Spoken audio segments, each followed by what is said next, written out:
Councillors, take your seats, please.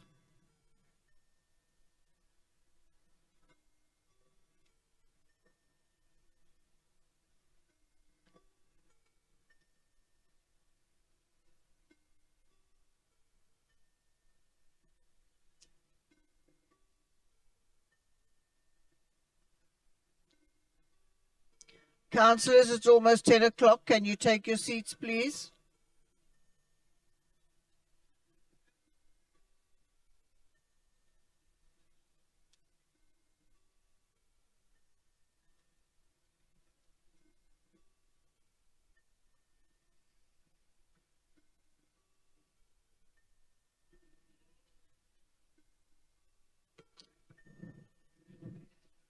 Councillors, it's 10 o'clock. We are going to proceed. Thank you. First of all, we'd like to welcome all councillors, officials, as well as the media and guests in the gallery. Councillors, will you please take your seats and quieten down.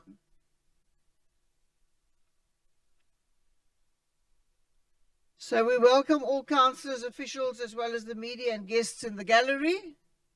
You're very welcome. And those members of the public that are linked on the live YouTube link.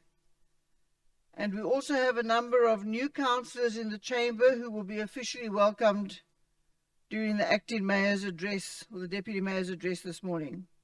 I now call on you, please, to observe a moment's silence.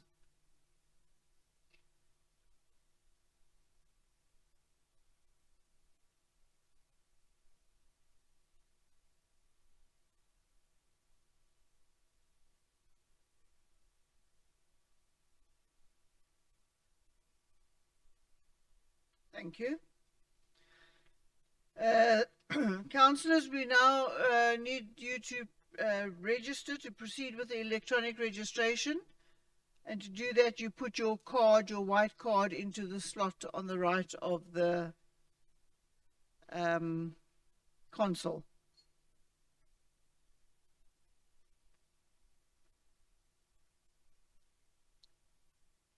And as soon as, are we correct?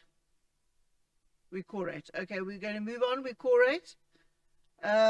Please do not push any other buttons on your console.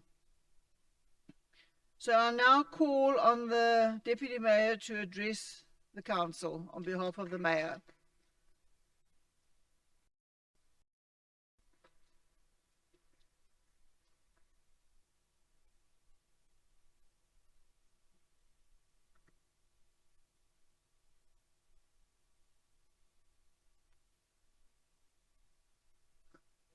Before the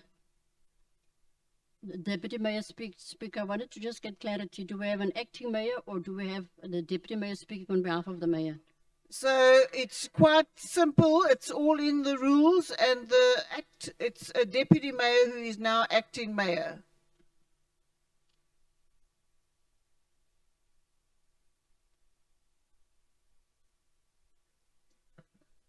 You may proceed.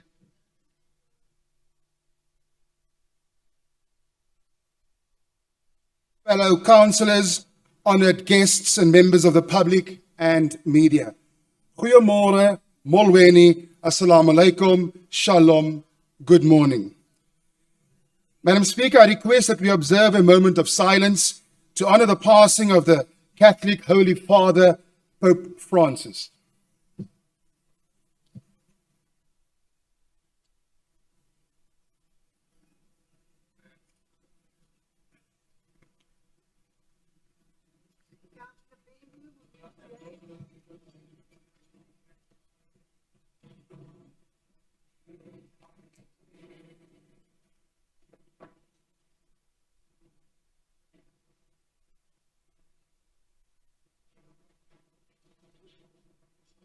Thank you, Madam Speaker. Madam Speaker, every now and then, a city must pause to ask itself a fundamental question. Why are we doing it? Today, we will not just go through a checklist of accomplishments, but rather reflect on this question, which matters, the why. It is a reminder that behind every budget line, every project, there are real people, real challenges, and a shared future we are responsible for shaping. In a time where despair is nationally feels inevitable, Cape Town chooses a different path. We choose to act, we choose to build, and above all, we choose to believe not in empty optimism, but in the power of a capable government to deliver change that is felt in the lives of ordinary people, such as those of us who started today with the fantastic news that there is no VAT increase.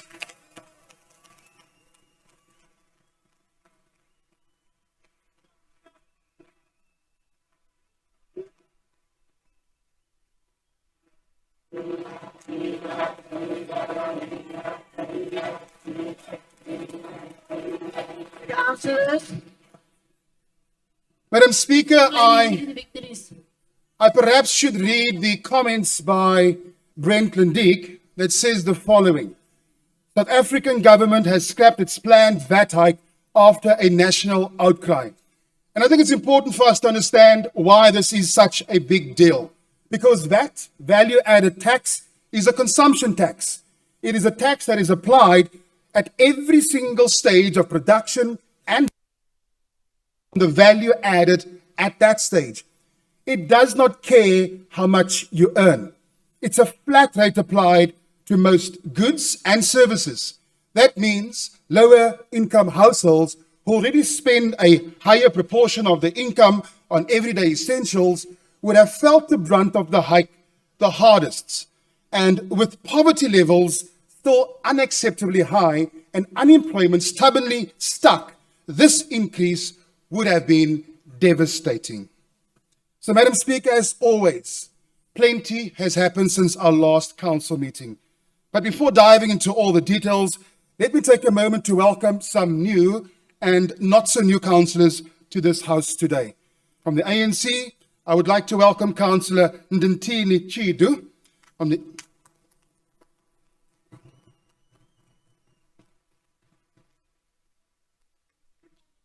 From the NCC, Councillors Rochelle Minnar and Dean Goliath.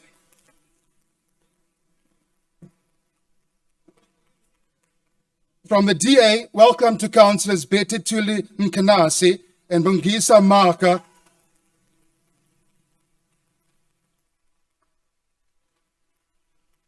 And a not so new councillor, welcome back to Councillor Sean August.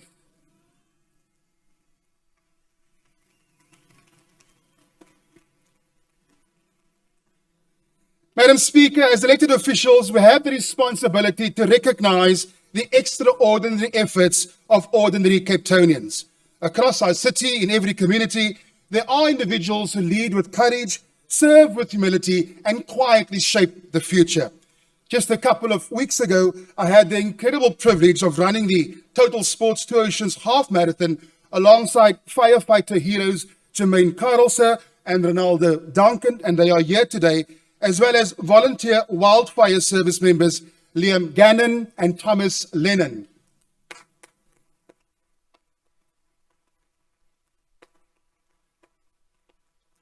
Madam Speaker, let me tell you, running a road race is tough enough, but doing it with all that extra firefighting gear, that's next level dedication. They took on the race in support of the volunteer wildfire service, raising awareness and much needed funds for their crucial work. Watching them push through while still keeping their energy high and their spirits even higher was truly inspiring. They were not just running, they were making connections, stopping to take photos, chatting with fellow runners, and bringing an electric atmosphere to the road. And all that effort paid off as they managed to raise just over 230,000 Rand, smashing last year's total of 181,000 Rand.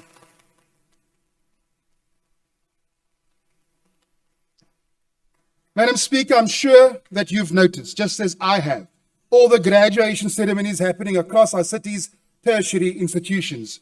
I'm inspired by all the achievements and would like to congratulate on behalf of this council all the students that have graduated from tertiary institutions across the city.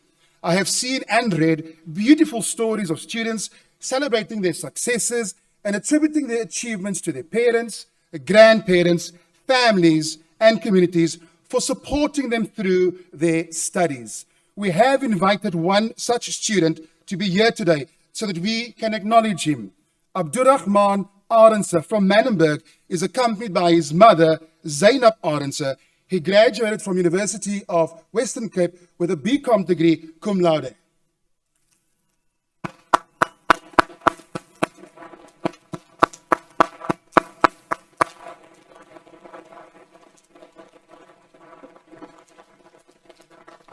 Abdurrahman, well done. It's abundantly clear that you choose success.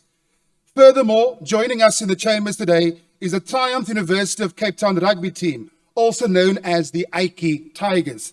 A warm welcome to the UCT Vice-Chancellor, Professor Mashobela, my former Stormers teammate and coach Robbie Fleck, teammate Sipho Dionase, along with management and players. Welcome to all of you.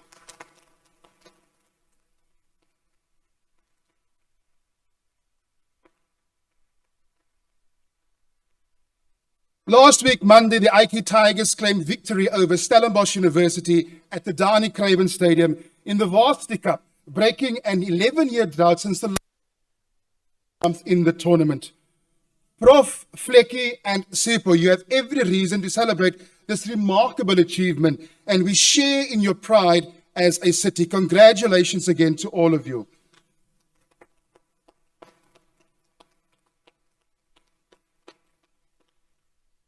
And I know that where's Councillor Dambuza? If he was here today, he would ask, what about the soccer?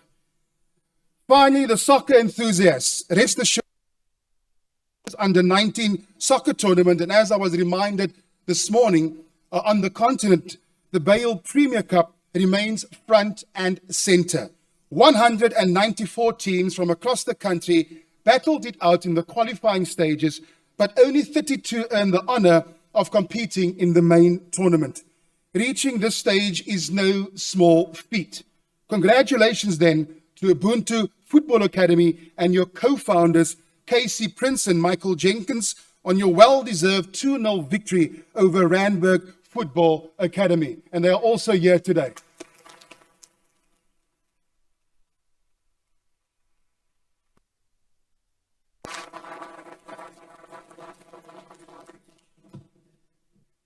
As a football club rooted, your accomplishments are nothing short of extraordinary. You truly embody the spirit of partnership in building a city of hope, not just for the players, but for the families they represent. Madam Speaker, winter is approaching.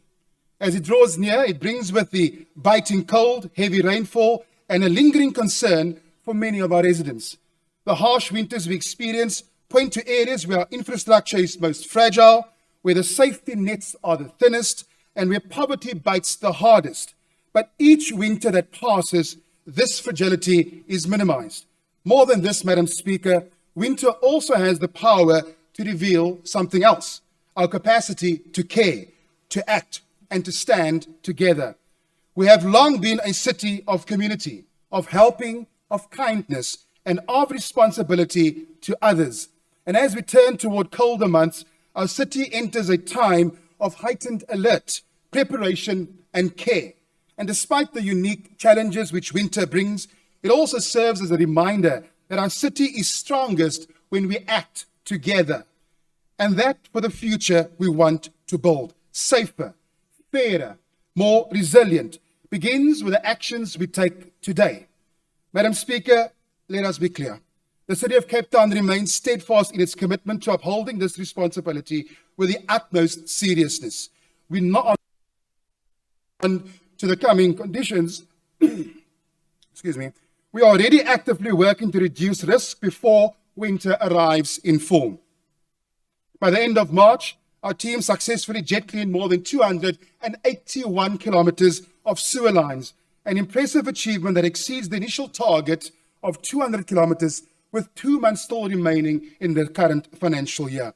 This cleaning is crucial to remove blockages before they become disasters. Our stormwater systems, ponds, are being cleared in flood-prone areas, especially in those communities most vulnerable to heavy rainfall. In high-risk informal areas, our disaster risk management teams are not waiting for emergencies to occur. We are on the ground, distributing pamphlets, loud-hailing warnings, and installing signage in areas most likely to flood, helping residents prepare with the right information at the right time. Plastic sheeting and sand are being delivered to households who need it through proactive monitoring by our informal settlements department. And across the city, tree trimming on public properties underway to protect power lines before storms can bring them down, which eventually will cause major interruptions for residents. This is winter readiness in action, and it reflects a simple truth.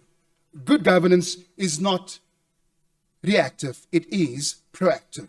It anticipates needs, prevents crises, and equips communities. That is our job, and we are doing it with urgency, and we are doing it with focus. At the same time, even the most efficient government cannot do it alone. A truly prepared city, a city ready for winter and ready for tomorrow, is one where citizens step forward alongside their government. A city where people don't wait to be reminded, but act because they care, because they know that their role matters. Every person who picks up litter before it blocks a drain is helping to prevent a flood. Every neighbor who checks in on vulnerable household during a storm is helping to save a life. Every soup kitchen that opens its doors, every resident who reports a waterlogged road, every street committee that mobilizes around safety, these are not small acts. This is what we mean by shared responsibility. Not passing the buck, but recognizing that the buck does not stop in one place. It stops with all of us. And I want to give a tangible example of this, Madam Speaker. Since 2023, our hard-working teams have cleared over 629 sewer blockages in Dunoon alone. That translates to nearly one blockage every single day. These blockages are often due to the flushing down of physical objects or of foreign objects into things which winter brings. This is an absolute recipe for disaster. And I want to quote my colleague, Councillor Badrin, who said, "It will take a collaborative effort by local residents, supported by the city, to change their waste disposal habits and break the cycle." This is the collaboration and citizen responsibility I am referring to. And so the beauty of this approach is that it reminds us that big change is often built on small, everyday choices. That is why we are not just asking residents to be vigilant, we are inviting them to be our partners in progress. Because when citizens are active, involved, and informed, we build not only a city resilient to winter, we build and we send a powerful message to the next generation that being a citizen is not just about living here, it's about building here, it's about contributing here, and it's about belonging here. We want to grow a city where readiness is part of everyday culture, not something we switch on when a storm is coming. That culture begins in homes, schools, community halls, and small businesses. It grows with initiative. To support this, the city is not only focused on prevention, we are also care. This winter, we are expanding beds and shelters in city-run spaces so that more vulnerable people can come off the streets and into safety. To this effect, the city's Community Arts and Culture Department has been increasing support for NPOs across that organizations have the needed resources for the months ahead. This support represents an additional 200 beds across Cape Town, of course, in addition to the over 1,000 safe space beds we're already offering across the city. This is a tangible difference which ensures that we are preparing for the months ahead. The city will always carry the core duties of governance, to disaster response, to caring for our most vulnerable residents. But a modern, thriving city also needs engaged residents, ready to act, ready to lead, and ready to partner. In that sense, winter readiness is more than just a technical process. It is a civic movement, an opportunity for all of us to recommit to the idea that this is our city and we each have a role in shaping it. Madam Speaker, I want to encourage all residents to get involved this winter. That's what makes it just voting every 5 years, but participating every single day, speaking up, looking up, and stepping forward. Madam Speaker, we often speak of infrastructure, investment, and innovation, and rightly so. These are the engines that power a modern and innovative city, but they're not goals in and of themselves. Their true value lies in what they make possible: better dignity and real dignity for our people. Because in the end, the success is not simply measured in plans and policies, it's measured in whether our residents feel seen, served, and supported. That's why we've placed such a strong emphasis on strengthening the link between the City of Cape Town and every single Cape Town. It's not a privilege determined by your area code. It is the basic right that must reach every corner of Cape Town equally. It's the foundation upon which access and opportunity are built.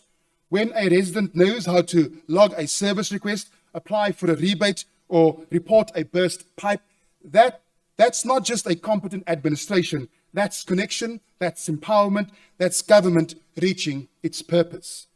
Madam Speaker, let me take this moment to acknowledge the extraordinary work of our officials and service teams. I'd like to use a very recent example of the power outage in Langa, Pinelands, Mbeni, Epping, and Bontivo. The energy team worked right through the night and the Easter weekend to ensure power was restored as quickly as possible. And in some other metros, of course, it would have been out for a longer period, if not weeks. These colleagues are the lifeblood of our responsive city. The work does not always make headlines, but it keeps this city moving. Madam Speaker, we must confront a difficult truth. Too many Cape Townians still don't know how to access these systems exist. The people are ready to help, but the processes have been streamlined. But if our residents did not know how or where to connect with us, then we are failing to close the loop. Even worse, there are those who actively benefit from that disconnect. And we have seen a growing wave of political disinformation, parties and individuals who trade in cynicism, deliberately creating a knowledge gap to push the false narrative that services are absent, and they indeed are not. This tactic may score points on social media, but it does real harm to our communities. And let us hope, Madam Speaker, that such theatrics remain outside the walls of this chamber, though I'd leave that to the conscience of each member present here today. And Madam Speaker, it's precisely why we've established a delivery blitz, a hands-on citywide initiative that takes the full power of local government directly into communities. This is not a photo opportunity. It is a practical intervention designed to cut through confusion, fight disinformation, and build direct relationships between the city and the people we serve. And so in recent months, we visited Atlantis, Mitchell's Plain, and Kraaifontein, and where hundreds of residents have been assisted with everything from municipal accounts to building plan approvals. And so these blitzes are also providing critical education on how residents can engage the city on their own, how to take ownership of their access to services, and not be at the mercy of hearsay, or at the mercy of gatekeeping. And we're not stopping, Madam Speaker. I'm pleased to announce that our next service delivery blitz will take place on the 14th of May in Ward 43, covering parts of Matroosfontein. These are areas often neglected in the national narrative, but never neglected in the City of Cape Town's narrative, because we do not believe in passive government. We believe in a government that shows up. Madam Speaker, when we, under the leadership of Mayor Jordan Hill-Lewis, set out on this journey 3.5 years ago, we did so with a promise that Cape Town will be proof, living, breathing proof, that decline is not destiny, that a city can work, that poverty can be rolled back, that dignity can be restored, not by slogans or speeches, but by getting things done, street by street, home by home, and heart by heart. A pensioner who walks into the service delivery blitz leaves knowing how to access rebates. That is hope, all 5.2 billion rands worth of hope. a small business owner who receives clarity on zoning, that is economic opportunity unlocked. A young person who learns how to apply for a skills program, that is dignity restored. Ons sal aanhou blits. Ons sal aanhou om Kaapenaars te verbind. En ons sal aanhou om Kaapenaars te bedien. Because in Cape Town, we believe that this city of tomorrow is not something we inherit. It's something we build together today.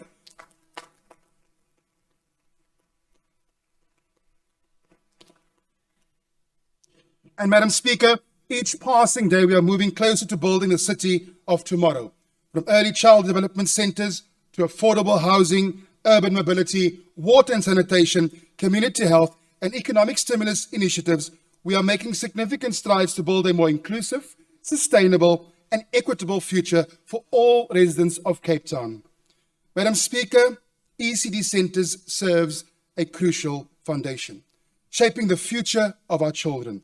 They are essential in nurturing the next generation. This is why ECDs must remain at the heart of our efforts to build a future of hope for Cape Town. However, Madam Speaker, the reality is that many ECDs still face systemic barriers that prevent them from being registered and accessing the much needed financial support. And so is those challenges. And that's why the city's ECD task team is working tirelessly to remove these barriers and to ensure that we reach more communities. And so today, I'm proud to announce that the first fully zoning compliant and national building regulations approved ECD in Heiderveld has already broken ground. This ECD will be constructed using 5,000 tires and various recyclable materials, making it a more cost-effective alternative to conventional building methods. However, the process requires significantly more labor.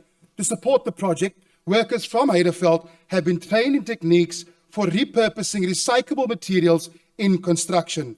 This, Madam Speaker, is a groundbreaking achievement, and it is only the beginning of where we want to be.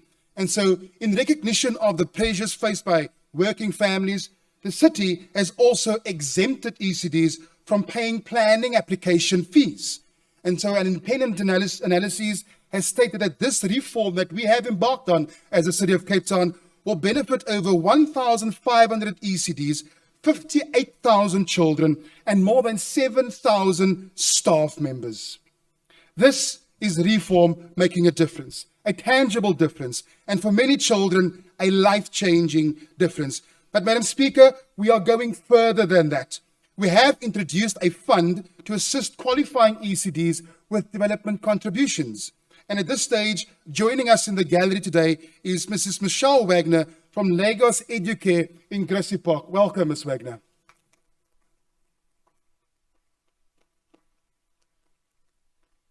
Ms. Wagner benefited from the city's fund aimed at covering development charges. She was assisted with up to 75% of her development charges, allowing her to expand her educare and reach more vulnerable children. And this morning, she mentioned to me the amount was 194,000 Rand. She's expanding her educare from 60 to accommodate 60 children to 80 children. And the inability to pay it meant that she had to close down her business. But fortunately, we were able to assist her, and she qualified as well. So thank you for the amazing work you do, Ms. Wagner, and all the children that you educate, because these centers, which often operate with limited resources, are the lifeline for children who depend on them not only for education, but also for daily nutrition. We remain steadfast in our commitment to expand ECD access in vulnerable communities. With forward-thinking policy and collaborative efforts, we will transform Cape Town one child, one center, and one community at a time. However, Madam Speaker, I must now shift focus to the issue of urbanization and growth. Rapid urbanization places a massive pressure on housing departments across all spheres of government. We have to meet this challenge in an innovative manner. We have to think out of the box, or we will fail the people we serve. This is why expanding affordable housing across our city is an imperative. At the outset of this term, we outlined our IDP and committed to addressing informality in Cape Town in a sustainable manner. One way of doing this is through the city's affordable rental units. reimagining affordable housing remains a challenge that continues to grow in cities across the world. And here in Cape Town, we have seen how affordable rental units can help alleviate the housing backlog at little cost to the city, whilst creating economic opportunities for our residents. And so since 2020, the city has altered its approach from regulating small-scale rental housing to act. This shift has been transformative. Lease, we are working on a more operational framework for affordable housing. And so once again, we are strengthening the link between government and the people we serve. To this effect, Madam Speaker, we are proposing an important change to our Township Development Charges Fund, a fund designed to unblock development, support affordability, and bring more Cape Townians into formal, dignified housing. Currently, state employees are excluded from applying to the fund. It is therefore recommended that we amend the criteria as follows. The first proposed amendment, that state employees be eligible to apply to the fund with the exception of political office bearers and those in senior management and executive positions, in line with the Employment Equities Act. The second amendment, that we reaffirm our commitment to protecting the most vulnerable by ensuring certain groups, including pensioners and those receiving social welfare grants, are eligible for a full subsidy. This is a step towards fairness, a step towards inclusion, and a step that brings us closer to our goal, a city where the doors of opportunity are open to more people, not fewer. Because no one's path to a housing should be blocked by bureaucracy, not in this city and not under this government. And so I'm urging all those who qualify for this fund to apply. But Madam Speaker, we are not stopping there. In addition to existing projects, another exciting development in Cape Town is the proposed mixed-use development on prime Greenpoint property. This initiative aims to revitalize an underutilized area at 13 Anchor Bay Road by introducing a mixed-use development that will drive both economic and socio-economic benefits. This site is ideally located with easy access to the Atlantic seaboard and the CBD. The proposed development is designed to not only increase affordable housing in the area, but also retain community amenities such as the library service point and the civic hall.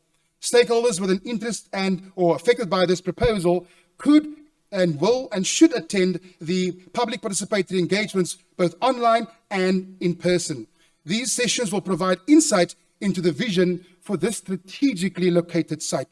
Your input is invaluable throughout the process, and you have until Saturday, the 31st of March, to submit your input. Members of the public are encouraged to submit their comments during the pre-statutory phase, which will play a key role in shaping. But Madam Speaker, we are not stopping there. Urban mobility. Another key area for the city is focusing on critical road maintenance, public transport improvements, and congestion relief across the city.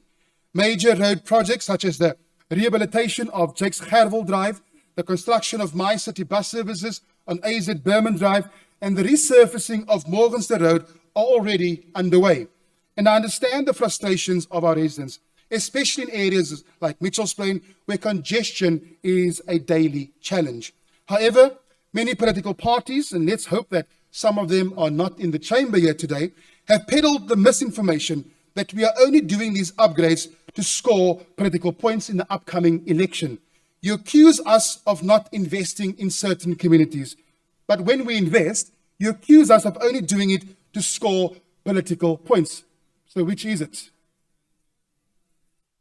Madam Speaker, these infrastructure projects require significant groundwork, and while the progress may not always be visible in the short term, the long-term benefits will be transformative. But we are not stopping there, Madam Speaker. Water and sanitation. 1.7 billion rand is estimated to be spent on extensions and upgrades at wastewater treatment plants over the next financial year. A further 1 billion for various projects across the city proposed to help bolster proactively the prevention of sewer overflows, including upgrades to our sewer pump stations, replacement of sewer pipes, and upgrading bulk sewers in Cape Flats, Philippi, Milnerton, and Gordons Bay. But Madam Speaker, we are not stopping there. Youth unemployment remains a pressing challenge, with a significant portion of young people facing barriers to entering the workforce. A key issue is the mismatch between the skills they possess and, of course, those demanded by the market. And so, to tackle this, we have launched the Youth Start SMME Stimulus Initiative aimed at nurturing young entrepreneurs with essential skills and, most importantly, financial backing. We are prioritizing programs like these because we recognize that SSMEs are the engines that grow our local economy and offer much-needed job opportunities. Imagine the ripple effect, Madam Speaker. Young people empowered to start their own businesses with the relevant skills, creating jobs for other young people in their communities. This is how we build a city of hope today. Investment in roads, investment in housing, investment in the future of our children across all areas of the city of Cape Town for all of our residents. And in short, we are building a city of tomorrow today. And Madam Speaker, in the national context where dysfunction has become normalized, where major metros are gripped by coalition chaos, revolving door leadership, and administrative collapse, Cape Town stands apart. We have one mayor, one team, one focus, delivering for the people of this beautiful city. And so while other metros are issuing apologies for outages, budget shortfalls, and service delivery backlogs, Cape Town continues to deliver 15 kilolitres of free water every single month to qualifying households. We provide lifeline electricity to residents in homes valued under 500,000 rand and earning under 7,500 rand per month, and households with a property value of under 450,000 and incomes below 7,500 benefit from 100% rebate. These are not gestures, Madam Speaker. These are hard, tangible outcomes made possible only through effective planning, sound financial management, and a stable political leadership. We are not distracted by internal power plays or paralyzed by indecision. We are focused on what matters, making life better for Cape Townians. We know that dignity is not manufactured through grandstanding, but built through access to water, electricity, housing, and opportunity. Cape Town succeeds because we have not allowed politics to become a barrier to governance. We have shown that it is possible to run a clean, accountable, and service-focused government, even within a national climate that sadly rewards the opposite.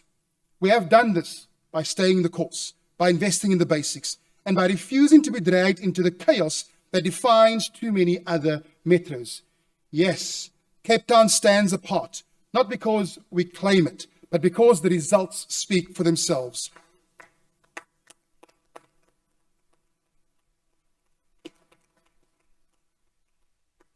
While others point fingers, we point the way forward. While others collapse under the weight of playing politics, we lift up our residents with real support. While others trade in blame, we trade in delivery for all Cape Townians. This is how we make progress possible together, united in building, united in investing in the city of Cape Town tomorrow, today. Thank you, Madam Speaker.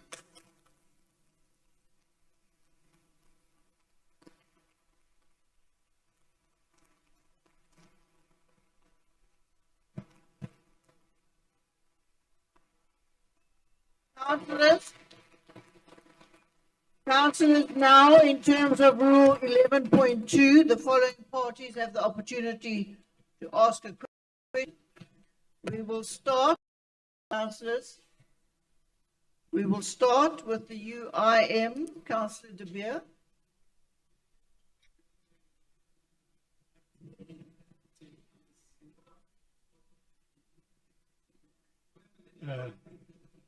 Molweni, Kabane. Goeiemorgen. A very good morning, and Mr. Deputy Speaker. Questions were sent to me via WhatsApp if I will have a calm day today.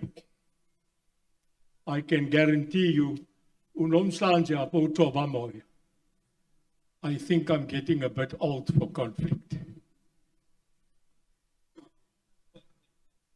Mr. Mayor, we are currently sitting in a situation where we are preparing again for a period of time. We so well know every year. You made a statement today that a question which is critical to many. Winter is upon us, and through all calculation, it will be deeming a very wet and cold winter. No doubt there are people of privilege that will go through this winter as if nothing will happen. I do not speak for them today. I do not ask this question to you today from them. We refer in the city, nay, in this country about poor people. But, Mr. Acting Mayor, we have people that are less than poor. They are poorer than poor. Last night again showing what a little bit of food would do to a shacked community that are hungry. Mr. Mayor, can we have the commitment from you, from your team and this council, that rather react to floods, react to disaster, we will have an effective through every disaster management entity to now already look at the sandbags, look at the flow of those that hit us every single year, and more than that, that we have ready packs. I know it's not always available, but ready packs for disaster management of food, contingency, so that not a minute is wasted when those come, and those that are going to have no housing, no warmth, and that big word Cape Town uses every day, care, that we will really be prepared to care for all our people in this stunning city. Thank you, Mr. Mayor. Thank you, Councillor De Beer. And I think if you recall what I've mentioned in my address, that's exactly what we're doing, proactively. Identifying those areas that will be prone to flooding this coming winter, delivering those resources that you've outlined in your remarks now already, so that when winter is upon us, that they can be, of course, the water areas can be logged off, and also jet vacuuming the roads infrastructure, the stormwater systems, our sewer systems as well. The proactive jet cleaning of those systems, the grid, most certainly contributes. But Councillor Beer, you've raised a very important point, and I use the phrase partners in progress, because that is important. We have a shared humanity. The City of Cape Town, or no sphere of government, will be able to satisfy the needs of every single citizen. It is something that's virtually impossible. But we have social partners that are able to help and assist us. And even as responsive as we can be to proactively ensure those areas are not flooded during the heavy downpour, there are quite a few organizations who we are partnering with that are also assisting those communities. And we're also using, of course, other mediums of communication proactively, whether it's loud hailing, installing signage in those areas so that they're aware. But it's not only starting now, Councillor De Beer. It is an existing relationship that our informal settlements department, married with our disaster risk team, have with those settlements. And we know which settlements are most vulnerable during this period, and we're already engaging them. That we will do whatever we can do within our means to ensure we respond with care, but also that we sustain our efforts to do so proactively. Thank you. Councillor Mugunwana from the UDM. Thank you, Speaker. It would seem as if the two caucuses sitting next to each other had the same thing in common when they are caucusing. I'm saying this, Mr. Acting Mayor, because recently, in the last 2 to 3 weeks, we had a one-day tournament of a rain falling day and night, and that has proven that we are not ready because I can make an example. Councillor Tause would agree with me that we had to change ourselves to porters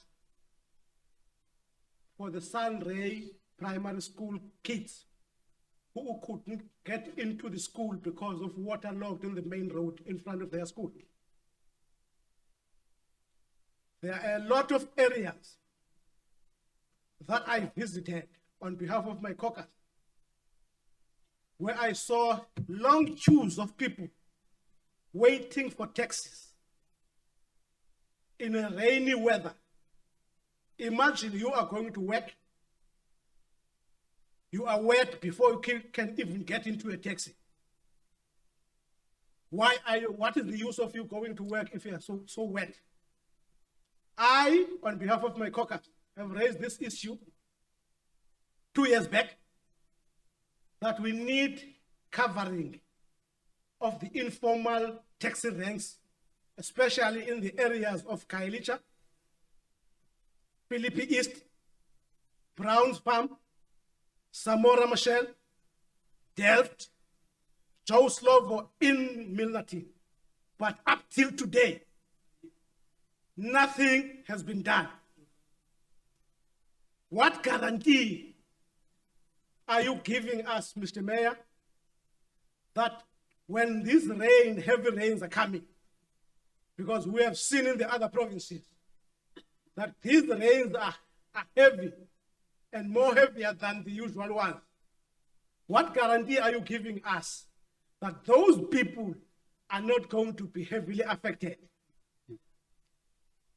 And what efforts is the city putting in place in addressing the mini ocean that is just happening when it's raining next to the civic center?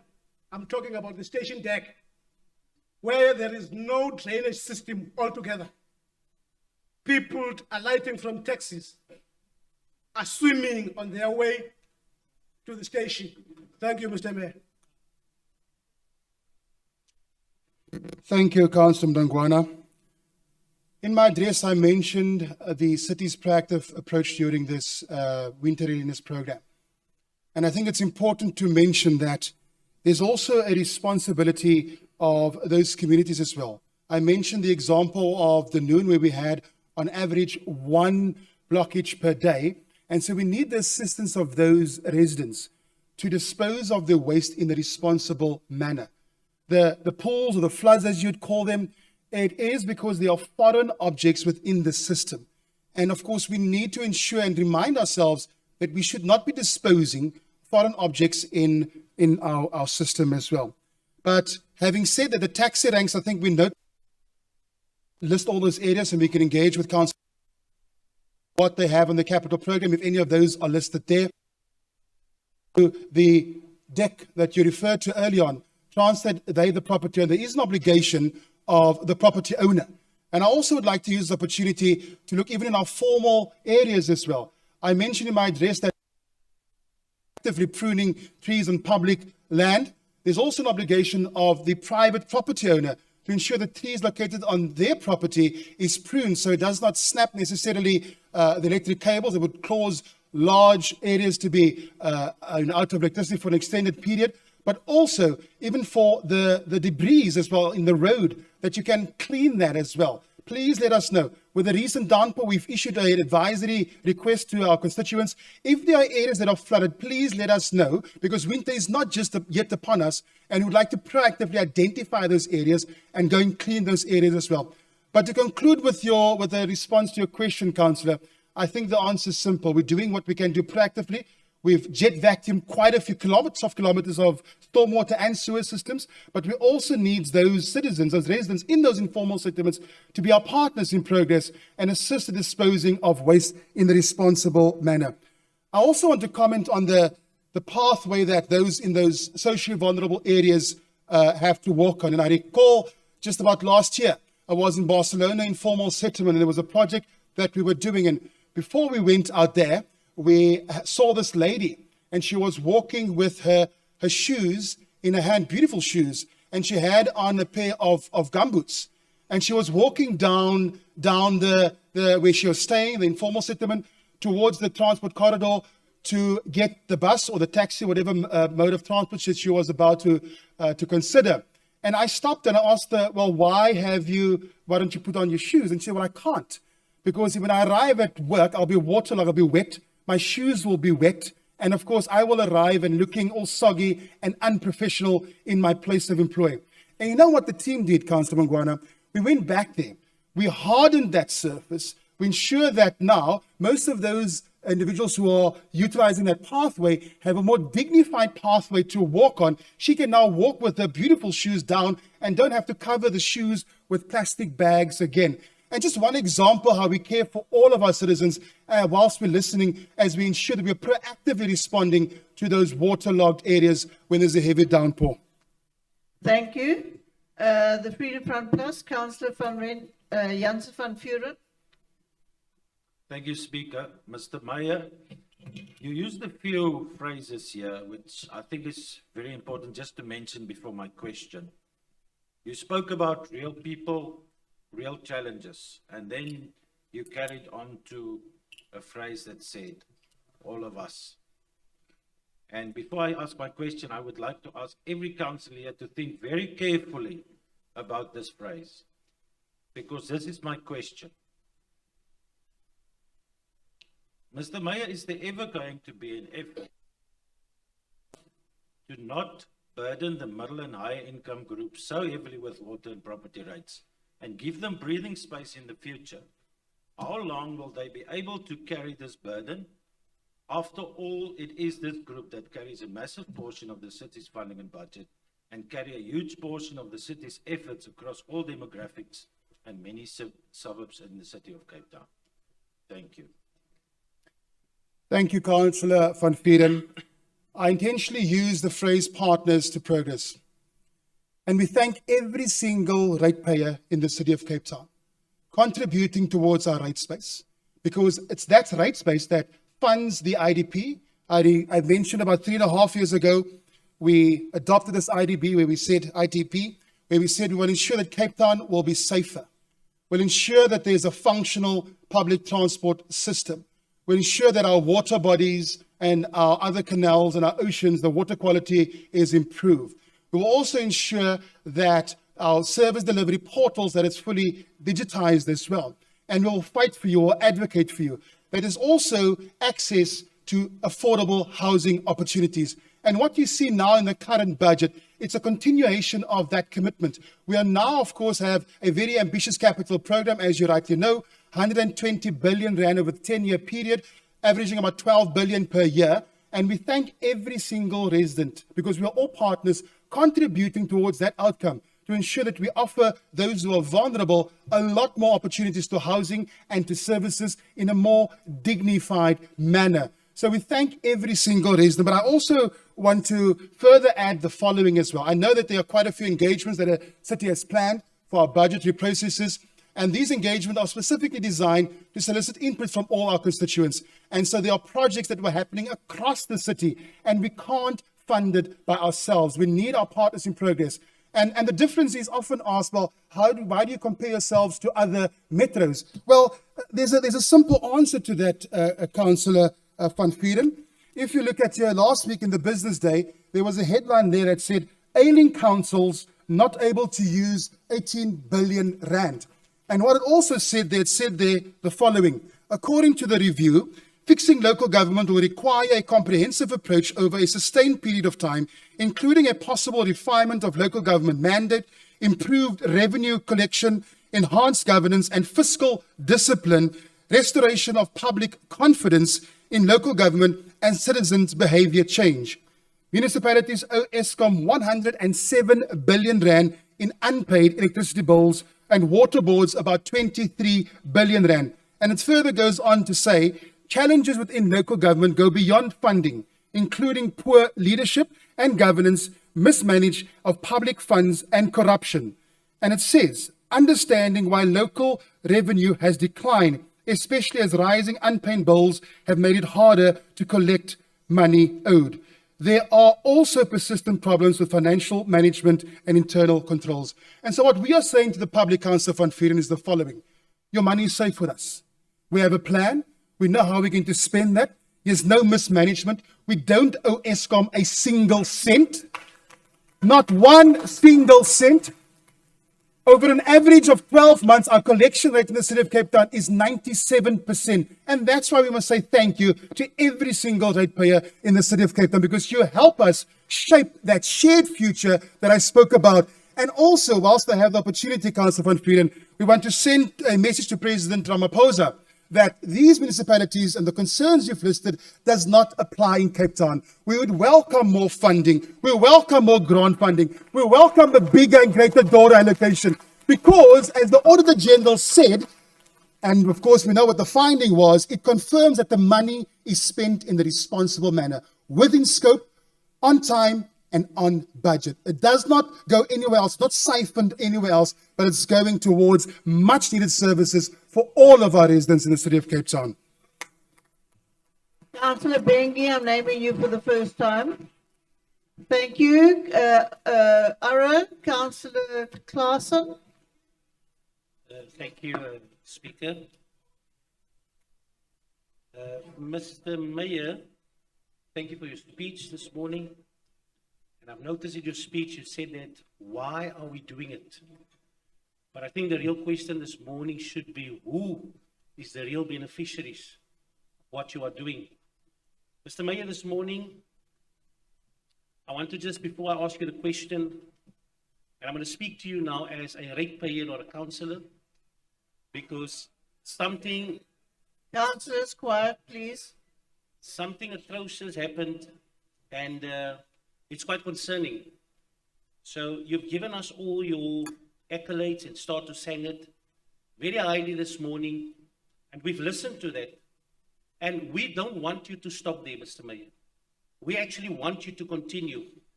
But I mean, 3 weeks ago, we've logged a water was gushing out of the neighbor's water meter, and that water was running for 4 weeks with 3 service deliveries, Councillors, 3 service delivery C3s logged, and eventually even trying all sorts of methods to get there, and eventually got some help from our ward councillor in the area to get it sorted.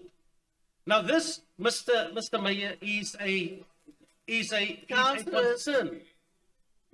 It's a concern for us because what you are saying does not always relate to what is happening on the ground. That's the concern we have. There's an old saying, Mr. Mayor, that goes, service deliveries delayed is service delivery denied. And we need to know in this council, the commitments that you've made, will it relate to definite service deliveries? Because something as simple as a water meter that had to flow for 4 weeks, even telling people, we are councillors, we're monitoring this, throwing out all the stuff, 4 weeks until it was repaired. Now this, Mr. Mayor, is one example that I've experienced. That's not even talking about what the people on the ground has experienced.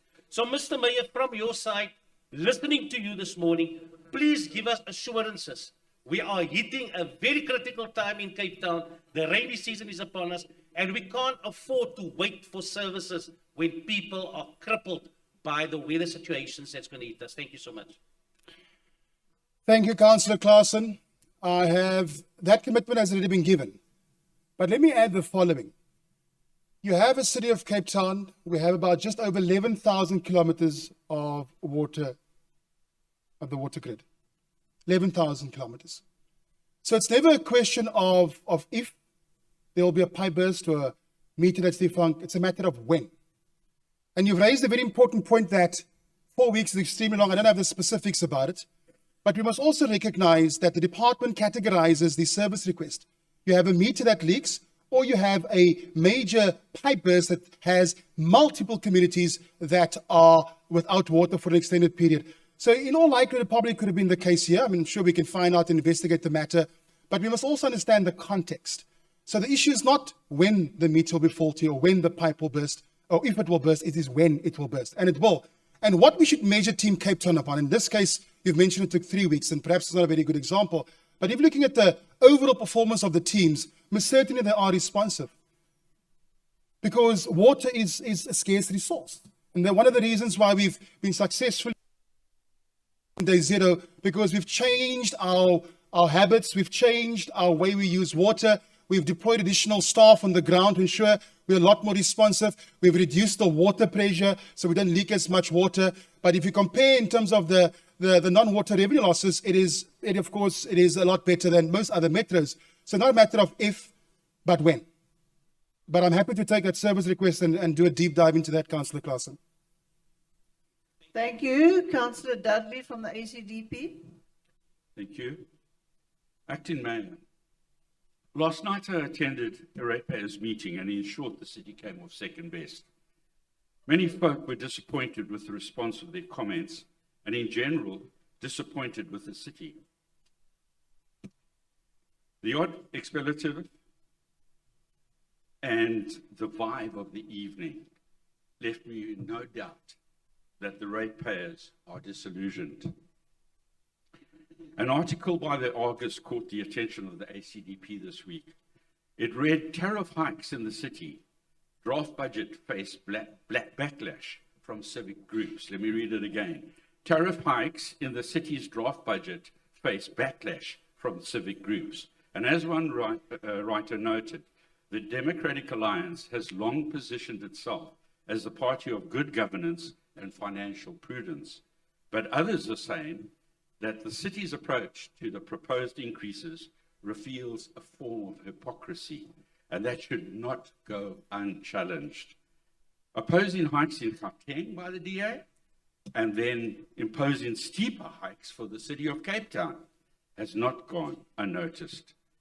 The proposed SANRAL City of Cape Town projects in the pipeline will no doubt add to the huge costs that the city faces, seeing that the relocation of over 5,400 families and added pedestrian crossings, bridges, surveillance, and control measures will further increase the burden of the ratepayers.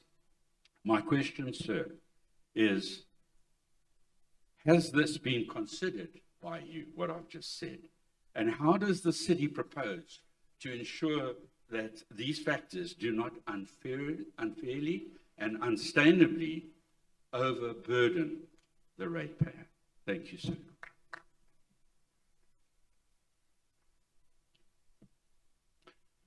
Councillor Dudley, thank you so much for your question. I was, for most of the meeting, I was there last night. In my introductory remarks, I've mentioned what we've outlined in our IDP. The IDP is the vision we have for the city of Cape Town.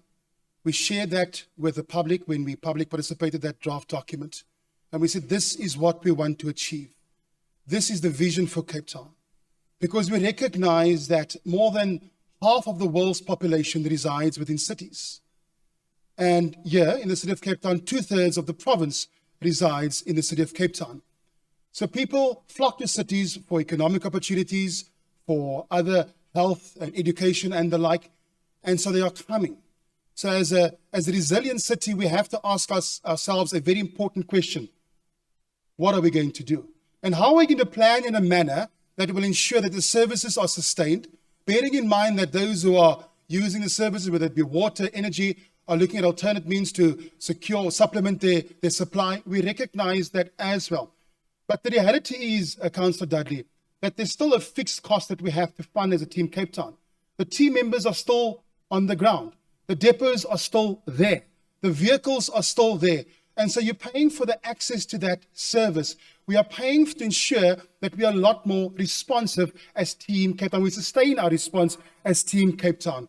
And even if you look at the calculator and the calculations that was mentioned last night, and so we note all of that. I mean, that will be further responded to formally by the finance department.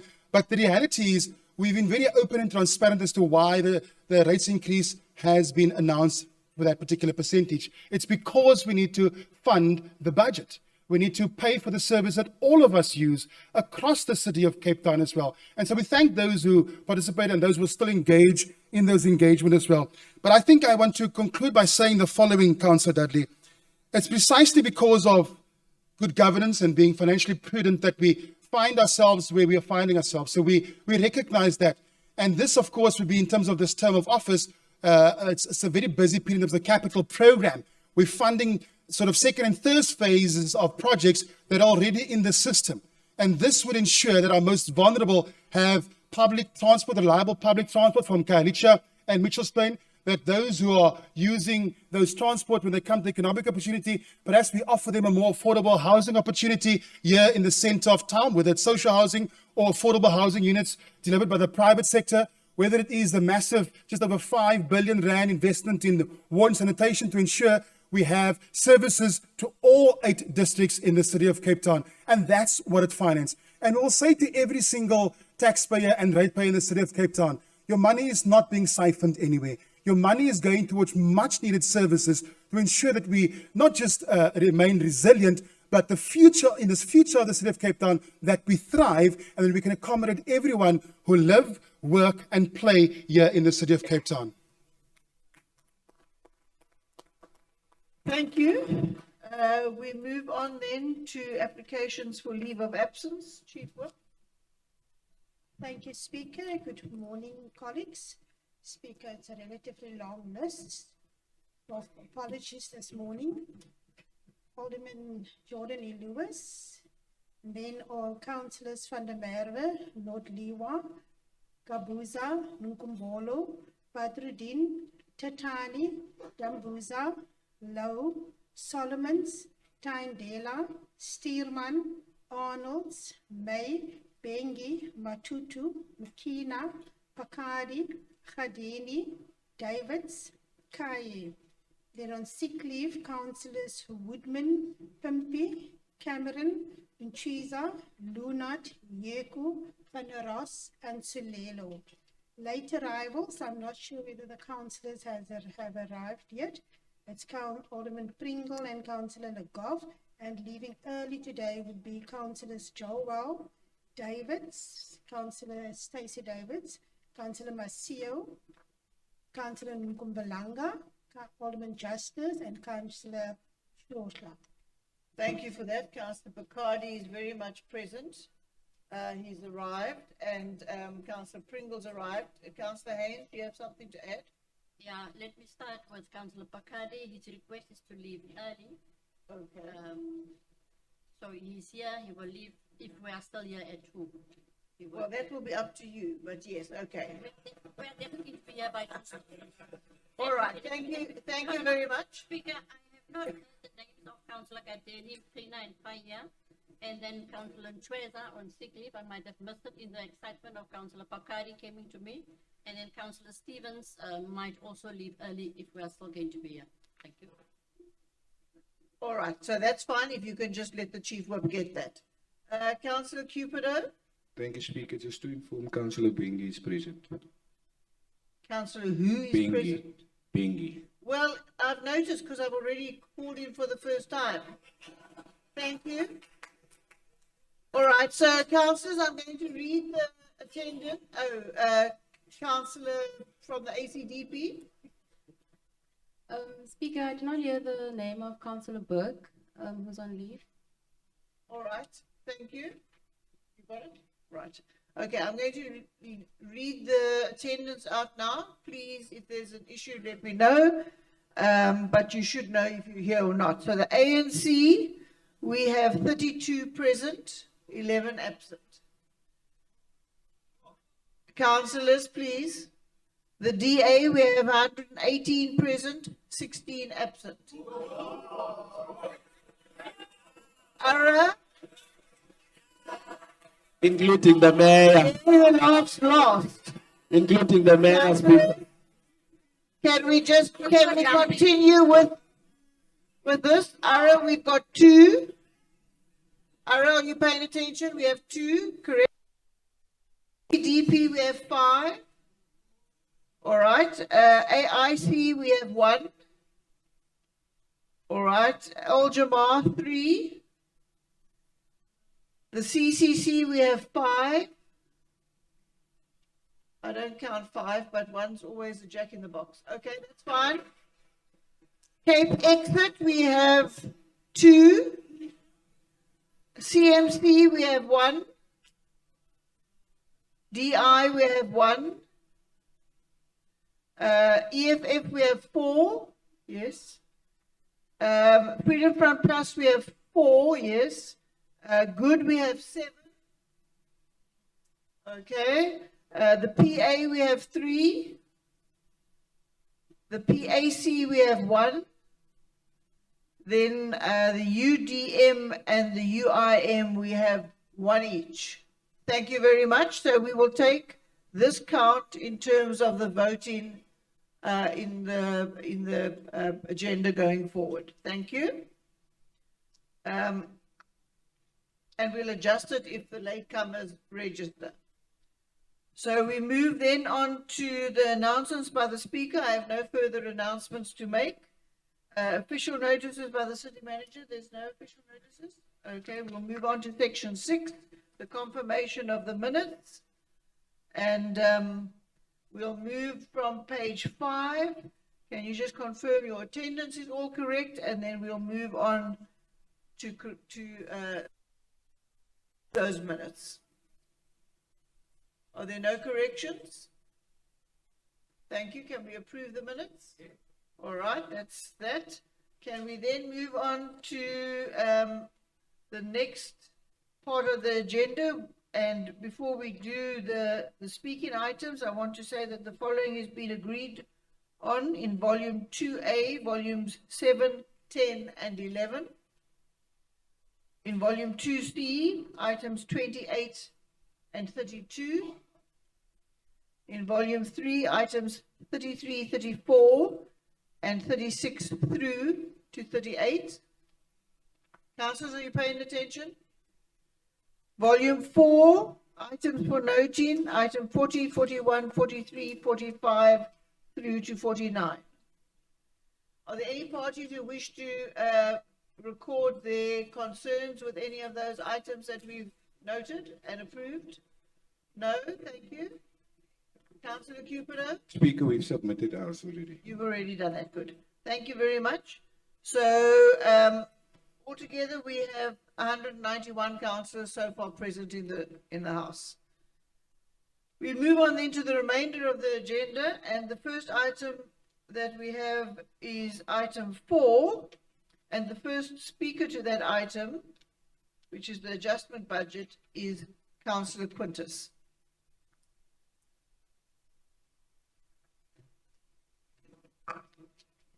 Thank you, Madam Speaker. Madam Speaker, 8 years ago, in 2017, we embarked on one of the most ambitious public transport projects in our city's history. In fact, in South Africa, since the Cape to Cairo Railway, and that is the My City Phase 2A. Today, the project is now approaching a decade's worth of planning, design, consultation, budgeting, and implementation. Madam Speaker, may I, just before Councillor Quintus, I want to draw your attention to the legislation, because the legislation is very clear.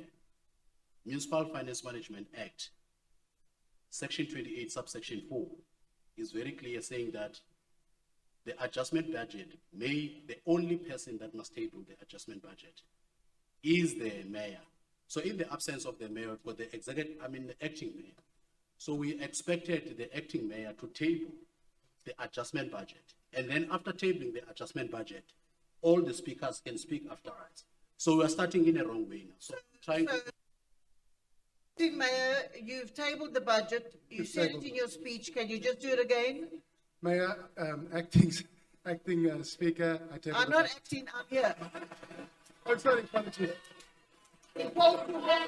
Speaker, I hereby table the budget. All right. Thank you. Thank you, Councillor Satoshi. You proceed, and you better start from the beginning. Thank you, Madam Speaker. I'm sure Councillor Satoshi would appreciate me starting from the beginning, because I know he was edging to ask that question and maybe not paying attention. Madam Speaker, 8 years ago in 2017, we embarked on one of the most ambitious public transport projects in our city's history. In fact, in South Africa, since the Cape to Cairo Railway was built, and this is the My City Phase 2A project.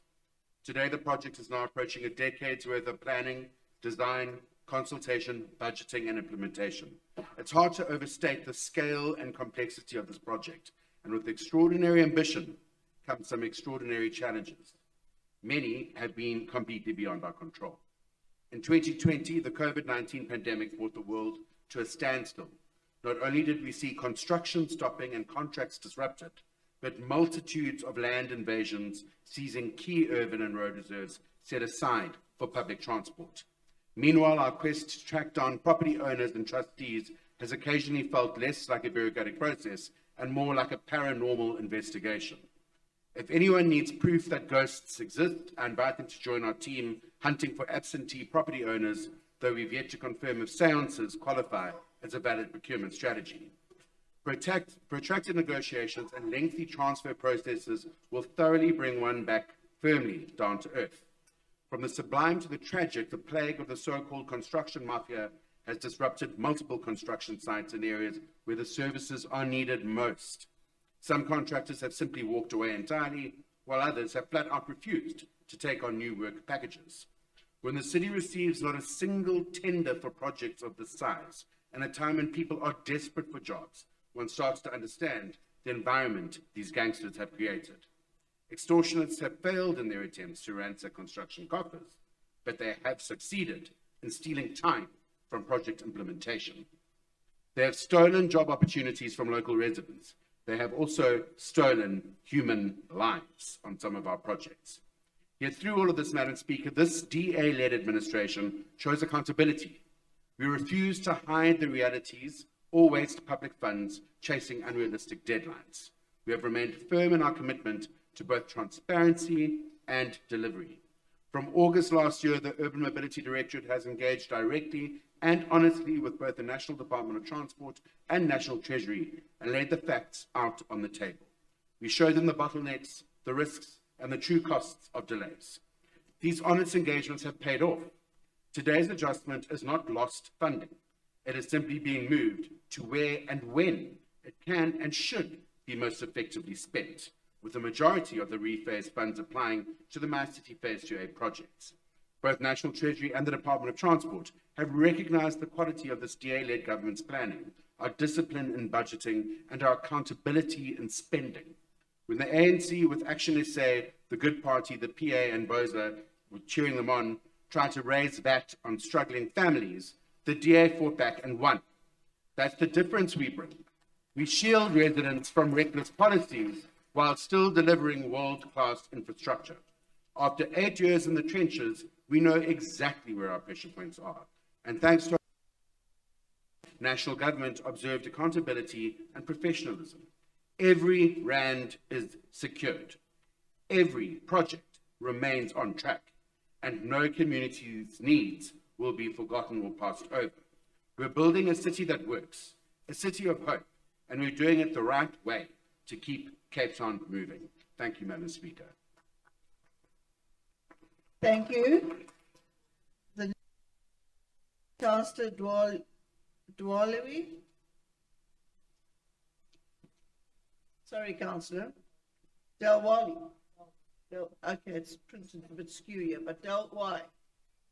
You know who you are, sir. Please. Thank you, Speaker, with that rectification. Good morning, Speaker and Councillors. Al-Jamar rises to address the adjustment budget and in addition the proposed increases in utility costs, now open for public participation. We acknowledge the necessity for an adjustment budget and the realities behind costs. However, we stand here today to make a crucial appeal on behalf of our residents. We urge Council to consider that the current business model, while perhaps suitable for balancing books, is placing an increasing burden on ordinary residents. It must be reviewed with compassion, not just accounting. While we understand that some increases may be unavoidable, the burden on households is becoming unbearable. Every year, residents are asked to absorb more, but when will they see relief? There must be to at least once a year find a way to decrease the cost of utility services. That would not only assist families financially, but also show that this council stands for its people. The current model is driving residents into arrears. As a result, arrear payments are now piggybacking on the electricity meters, receiving only a fraction of the units they've paid for. This is not just inefficient, it's inhumane. People are being penalized repeatedly for poverty.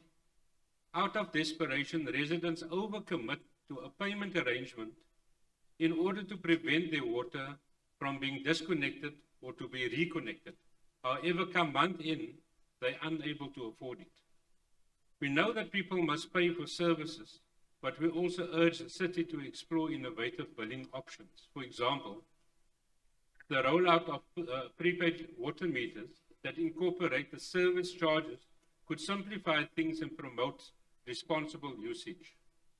Residents are aware of the indigent relief application, but let's be honest, Speaker. Many households earning above the indigent threshold still cannot afford to make ends meet. These residents fall through the cracks.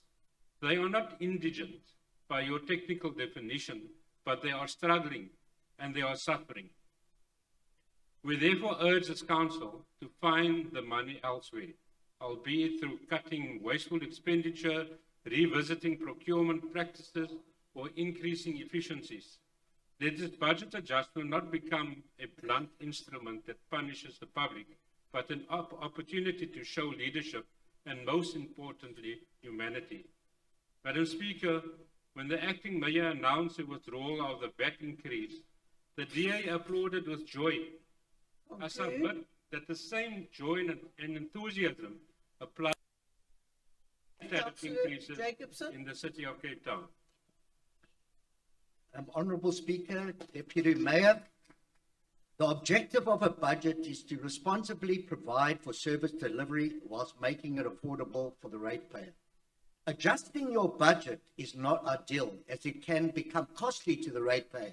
It also shows mismanagement of taxpayers' money due to poor service delivery and failure to complete projects. We adjusted our budget in August 24, January 25, and now again in April 25. In other words, 3 times in 1 year. Also very Councillors, please allow the speaker to speak uninterrupted. Also very disturbing is that the city has only spent about 49.5% of its total capital budget for 24-25, and we only have 2 months left in the cycle. There will now be a rollover of 200 million to the next budget as a result of these delayed projects. The rollover of the 200 million from delayed projects will require the city to allocate these funds alongside new planned projects, potentially putting the pressure on cash flow and capital funding.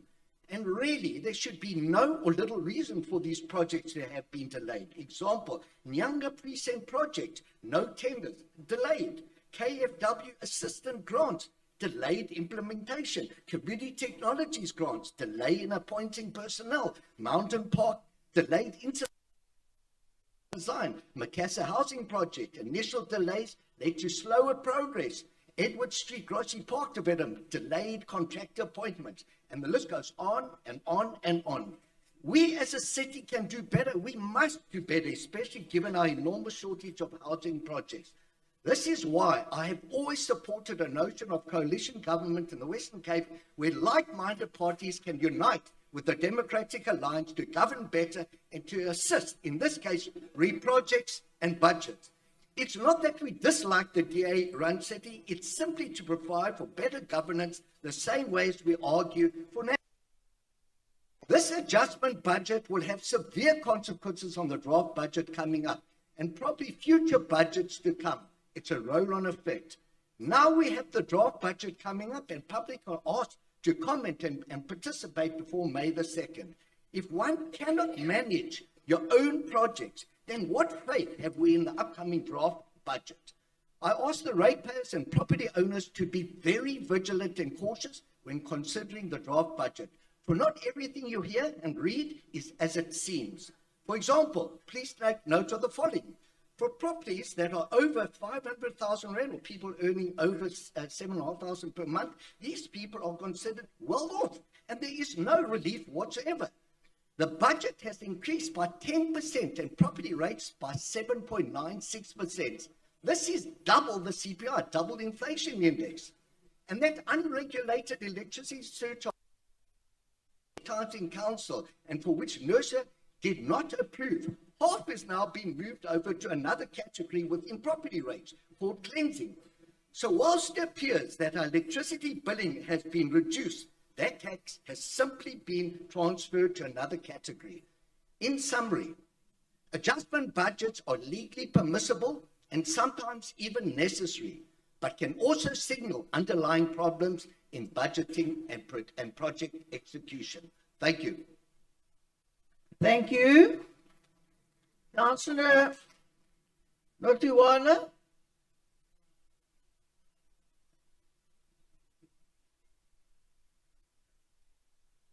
Speaker, Acting Mayor and Councillors, it is a good morning for South Africans as it seems like the proposed VAT increase will be withdrawn. Thanks to all the political parties that showed maturity in engaging on this issue. Sadly, it is not a good morning for Cape Town residents, as similar budget and revenue-raising proposals continue being imposed unfairly on them by the Democratic Alliance. I rise today with the councillors of the Good Party to reject Cape Town's 2024-25 adjustment budget. We are in this council to stop the suffering. In our next council meeting next month in May, we'll be debating the 2025-26 draft budget, currently out for comment. If the DA continues to govern with arrogance as they have on these budget issues, Cape Town residents will continue to suffer. Speaker, you survived for now a motion of no confidence last month because you continue to defend the hypocrisy and the lies from Mayor Jordan Hill-Lewis and the DA when it comes to the Cape Town budget and other service delivery failures. The Good Party, and in particular Good Councillor Anton Lowe recently, have on numerous occasions highlighted and spoken against the DA's hypocrisy of speaking out against high rates and tariffs in Johannesburg and Tshwane while introducing high rates and tariffs in Cape Town. The mayor stood here in our last council meeting defending these illogical increases in Cape Town. Some of us are starting to wonder if Mayor Jordan Hill-Lewis is using similar formulas used by Donald Trump and his team in calculating the absurd tariffs that will see Cape Town residents suffering. The mayor and DA councillors have since 2021 governed with arrogance and ignored the cries of pensioners and ratepayers in places such as Mitchell's Plain, Strand, Bonteville, and many others by continuously voting for budgets that hit hard at the pockets of some of the most vulnerable in our society. The current proposed increases will hit hard at the pockets of Cape Town homeowners across the board. Will the DA listen? Speaker, we will not sit here and be quiet while the mayor lies in council and to the public for political expediency. The mayor lied to us here in council last month.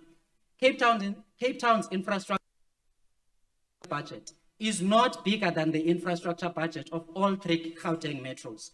That is a lie. The total for 3 metros in Gauteng is 42.6 billion rands, while Cape Town's is 39.7 billion. Speaker, lies really have short legs. We are continuously told that infrastructure investment in Cape Town is targeted at low-income communities. In this adjustments budget, money is being moved from sanitation installations to water installations, and the reason is extortion. Does this mean that extortion happens only with toilet installations and not taps in informal settlements? We are all aware of the challenges with extortion in Cape Town, but let us not scapegoat mismanagement and spending failures by using extortion as an excuse. While we sit here, there is a protest organized about water and sanitation from the Kandu informal settlement in Khayelitsha, because you have continued to fail them and many others across Cape Town. Year on year, poor communities, particularly those living in informal settlement, get close to nothing in terms of direct capital expenditure. My calculations, for example, from this adjustments budget shows that out of the overall total 2024-25 capital water and sanitation budget for Cape Town, which is 4.7 billion rands, only 0.01% or 45 million rands is allocated directly to all informal settlements for water and sanitation. This is an anti-poor budget. Councillors, particularly those of the DA, take out your own calculators and do the maths. Thank you. Thank you. Councillor Mazwi. Councillor Mazwi. Thank you, Madam Speaker. Indeed, it is a very good morning. Madam Speaker, the item before us, Adjustment Budget 2024-2025 financial year, is recommended in terms of Section 28 of the Municipal Finance Management Act be adopted with amendment as contained in Annex A of the report in the agenda. The Economic Freedom Fighters notes the additional allocation in terms of national government grant funding received from the National Treasury. Capital transfers from national government, Western Cape government and other transfers and grants and public contribution amounts to 3.1 million in 2024-25 financial year. The current structure, sorry Speaker, the councillors behind me are stepping. Councillor. Please protect me. Councillors from the Good Party, can you control your councillors, please? The current structure of local government equitable share is based on the outdated formula established in 1990s.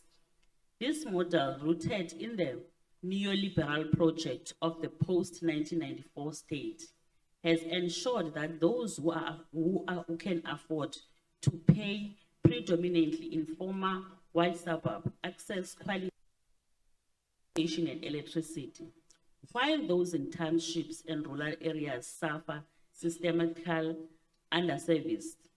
We reject the neoliberal assumption that service must be delivered on a cost recovery basis, especially at the local level where poverty, unemployed, and spatial inequality remain entrenched.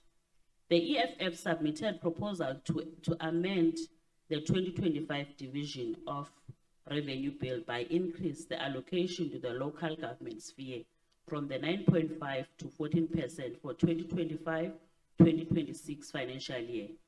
We recommend that where there are decreases in the 20 budget, the DA ask their funding partners, the Guptas, for money to fund projects. The rollover of funds in 2024-2025 adjustment budget is not only delaying projects, but also depriving communities of basic service delivery. As the economic freedom fighters, we cannot support an adjustment budget that does not radically change the living conditions of the majority of people in the city of Cape Town, who are landless, jobless, without houses, and who are staying in an inhuman conditions. The DA's inability to build spacious and dignified houses, to upgrade informal settlements, to deal with the construction mafia, to eradicate infrastructure backlogs is well recognized and recorded in the history of the City of Cape Town. Thank you, Madam Speaker. Thank you. Councillor Popham. No, thanks, Madam Speaker. I think it's important that we recognize the meeting we're dealing with today. And as Councillor Twala said, the 25-26 budget meeting will certainly come and we will debate after public consultation has been concluded. But today we are dealing with a very specific item, and that is the adjustment budget, which, as Alderman Satashi has eloquently put, is dictated by law when required. But Madam Speaker, I think it's important that before we address the substance of the item, that we dispel some misinformation that was shared in the chamber. And with all due respect, you know, Councillor Dalwai is a soft soul, but it's very rich that the leading coalition partner in the city of Joburg wants to dictate to the city of Cape Town about operating models for government. A municipality where CBDs have stinkholes, where inner city buildings are being hijacked daily, where road networks cannot be replaced, not because of adjustment budget, but because of actual corruption. So while this government, the DA-led government, will always be open to constructive criticism, Madam Speaker, this councillors over here always have an open door. We won't be lectured to by those who do worse where they govern. And so I encourage Councillor Dalwai and his constituency to certainly participate in the budget process currently being undertaken. When we talk about the fact, and his comment specifically was that we are attacking the poor with our rates regime. This is the most progressive city, offering more than 4 billion rand in indigency for our residents. We need to make sure as municipal councillors, we take that program directly to the residents who need them. And I think it's important to understand that, Madam Speaker, because it is the most progressive in the country. There is no metropolitan that exceeds our indigency program in the Republic of South Africa. Madam Speaker, we then had that manic individual from Sea Point, Councillor Jacobson, who sits with his video camera on the promenade and gives all these conspiracy theories, thinking it must deter the government that works. So let me be very clear to him. If he's never been to Edward Avenue Housing Project, if he's never been to Makassa Housing Project, he's not going to come here and dictate to the councillors who are on the ground with the people, serving those people. It's me and Councillor Halprig who had our lives threatened, told we will be murdered if we don't. Daar's niks huis en water in die speaker. Daar's niks huis en water in die... Councillors, please. Councillor Cupido, I'm naming you now for the first time. Councillor Cupido. Councillor Bengi, I'm naming you for the second time. Allow the speaker to speak. No, the truth will always hurt, Madam Speaker. So when they've never been on those sites, and the ward councillors who face these challenges every day won't be dictated. Councillor Little, I'm naming you for the first time. Poor management of contract, construction mafia from undertaking work in Edward Avenue. We are not equally where we allow gangsters to build for the sake of enriching the gangsters of a city. We will do it the right way in the city. And that's what's been happening in Ottery. That's what's happening in Exa. That is what's happening in Makassa. And I'm proud of the work done by legitimate contractors with communities to stop the construction mafia. Madam Speaker, we then had Councillor Lotwala. And let me say, for that gentleman to say that they are stopping the suffering in council, they brought the suffering in Parliament. They voted for the VAT increase. Don't celebrate with the success that I'm naming you for the second time. when it was unpopular. When it was unpopular to go to court, Madam Speaker. When it was unpopular to go to court against the VAT increase, they attacked us. But when the minister came to come and negotiate with us, they didn't want to be part of the program. Madam Speaker, the DA will always stand for what is right, not what is popular. Because at the end of the day, if we operate with those values, we always win. And so, with the forthcoming budget, because it seems that nobody cares about the adjustment budget, Madam Speaker. Because what's the fact of the adjustment budget? The national government gave this city an additional 50 million rand on the USDG grant because we work. That's the fact of the adjustment budget. In May, Madam Speaker, we will debate the budget for 25-26. But I can promise you, whatever is passed in this council, this government will do what's in the best interest of delivery. It's the best place to find a job. It's the best place to get health care. It's the best place to find affordable housing. And we will do so in the best interest of all residents. Thank you, Madam Speaker. Councillor Badela. Councillors. Morning, Madam Speaker. This morning we are requested to adopt the recommendation of April 2024 budget, additional allocation and amendment in terms of National Government Gazette, number 053-2381, published in 25 of March 2025, the change of the funding resources from EFF to CGD, resulting in additional funding received from the National Treasury. The reason of multi-year shifting are inter-ally administrative, transfer, variance, budgetary provision, as approved in terms of council systems of delegation, environment policies. The Directorate has demonstrated a poor performance in a number of ways, more than one. In the current financial year, as we made lots of commitment that are not actually spending, which is not counting as a good steward or spend on national grants and return a lot of money and then blame the national government when reduce grants due to poor performance and non-spending on huge sums that are returned each financial year. A capital budget per fund, I'm just gonna mention due to time, the percentage where you are running. The highest is 49%, the lowest is 0, the middle one is 16. That's why we are sitting at 33% this financial year. On major programs and projects, the biggest percentage is on 30%. On IRT Phase 2A, which ANC has fought for it to take place for our commuters who are suffering, that budget is 1.6 billion, but the DA administration is shy to reach even $500 million. We're sitting at 498. On capital grants, the public transport network, PTNG, BIF national funding decreased by 475 million in order to bring grants disbursement in line with the rephased PTNG implementation program. It was necessitated on account of inter-alia, delays on account of construction mafia, on-site relocation protection of existing service and infrastructure, the occupation of Metro Southeast corridors led by informal settlements of informal dwellers, the non-responsive of tenders. These are some of the reasons put to us in order to be sympathetic towards poor spending.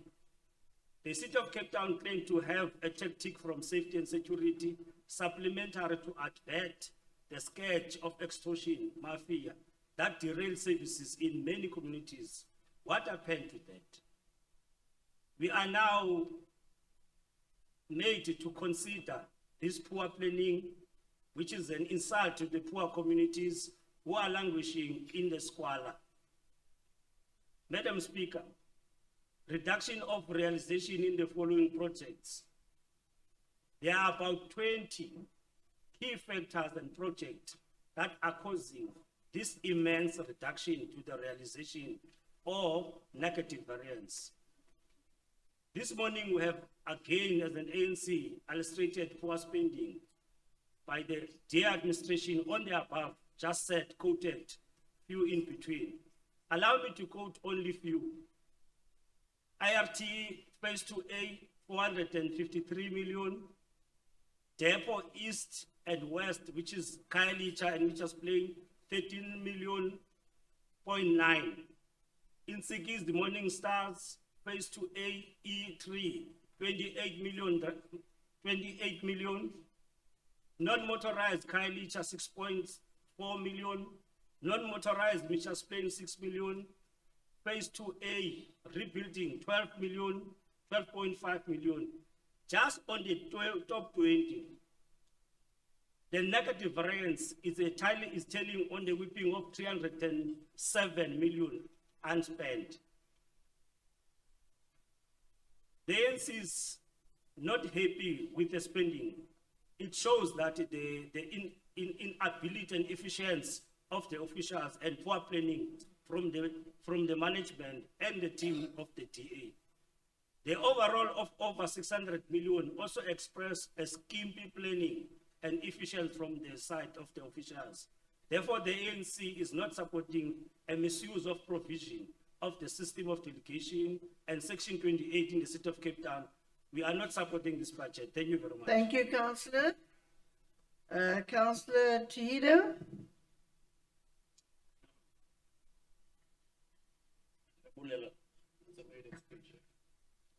Thank you very much, Madam Speaker.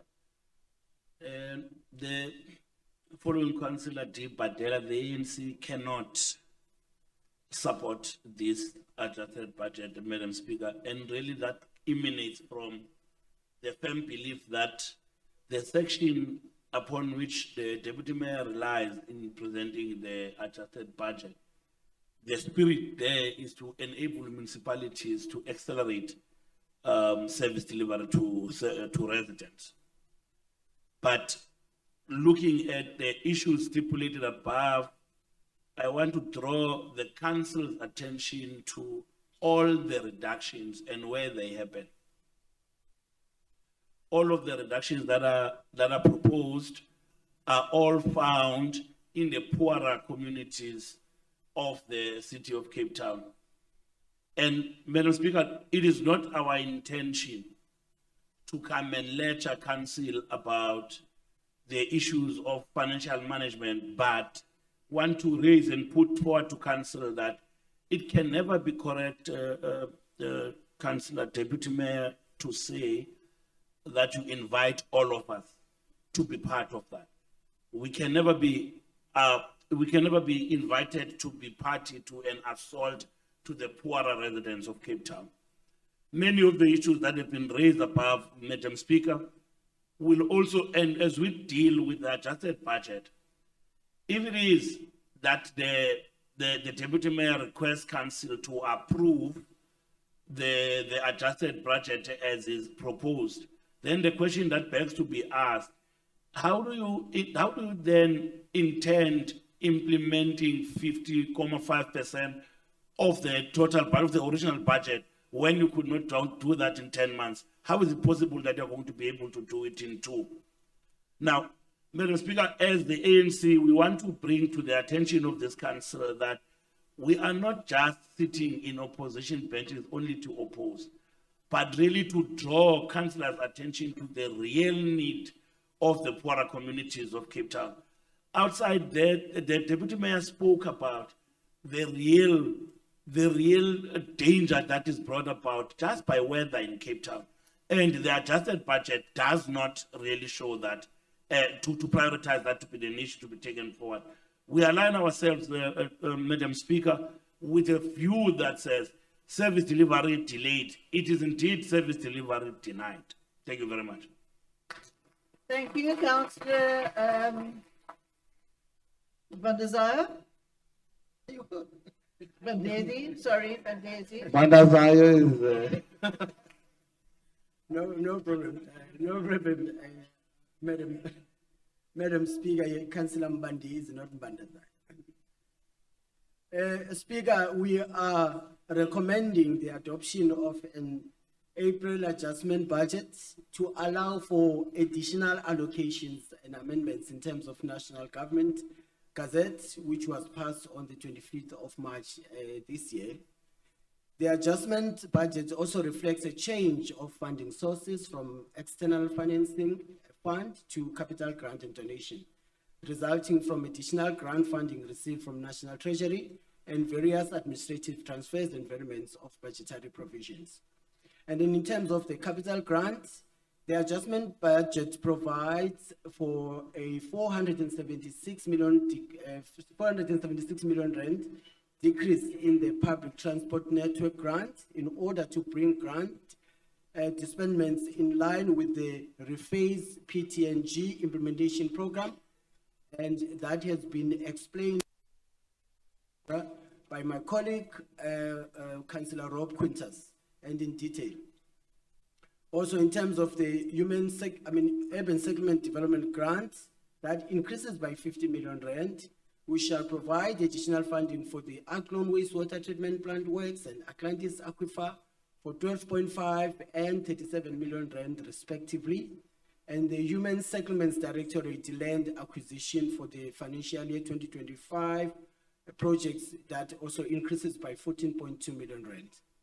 The informal settlements upgrading partnership grant decreases by 25.6 million rand, and such decrease shall not have any impact on the informal settlements branch, as the decrease really is linked to the Cape Flats bulk sewer rehab. This top-slice reduction to the overall grant has been absorbed by reductions to projects within water and sanitation and human settlements directorates.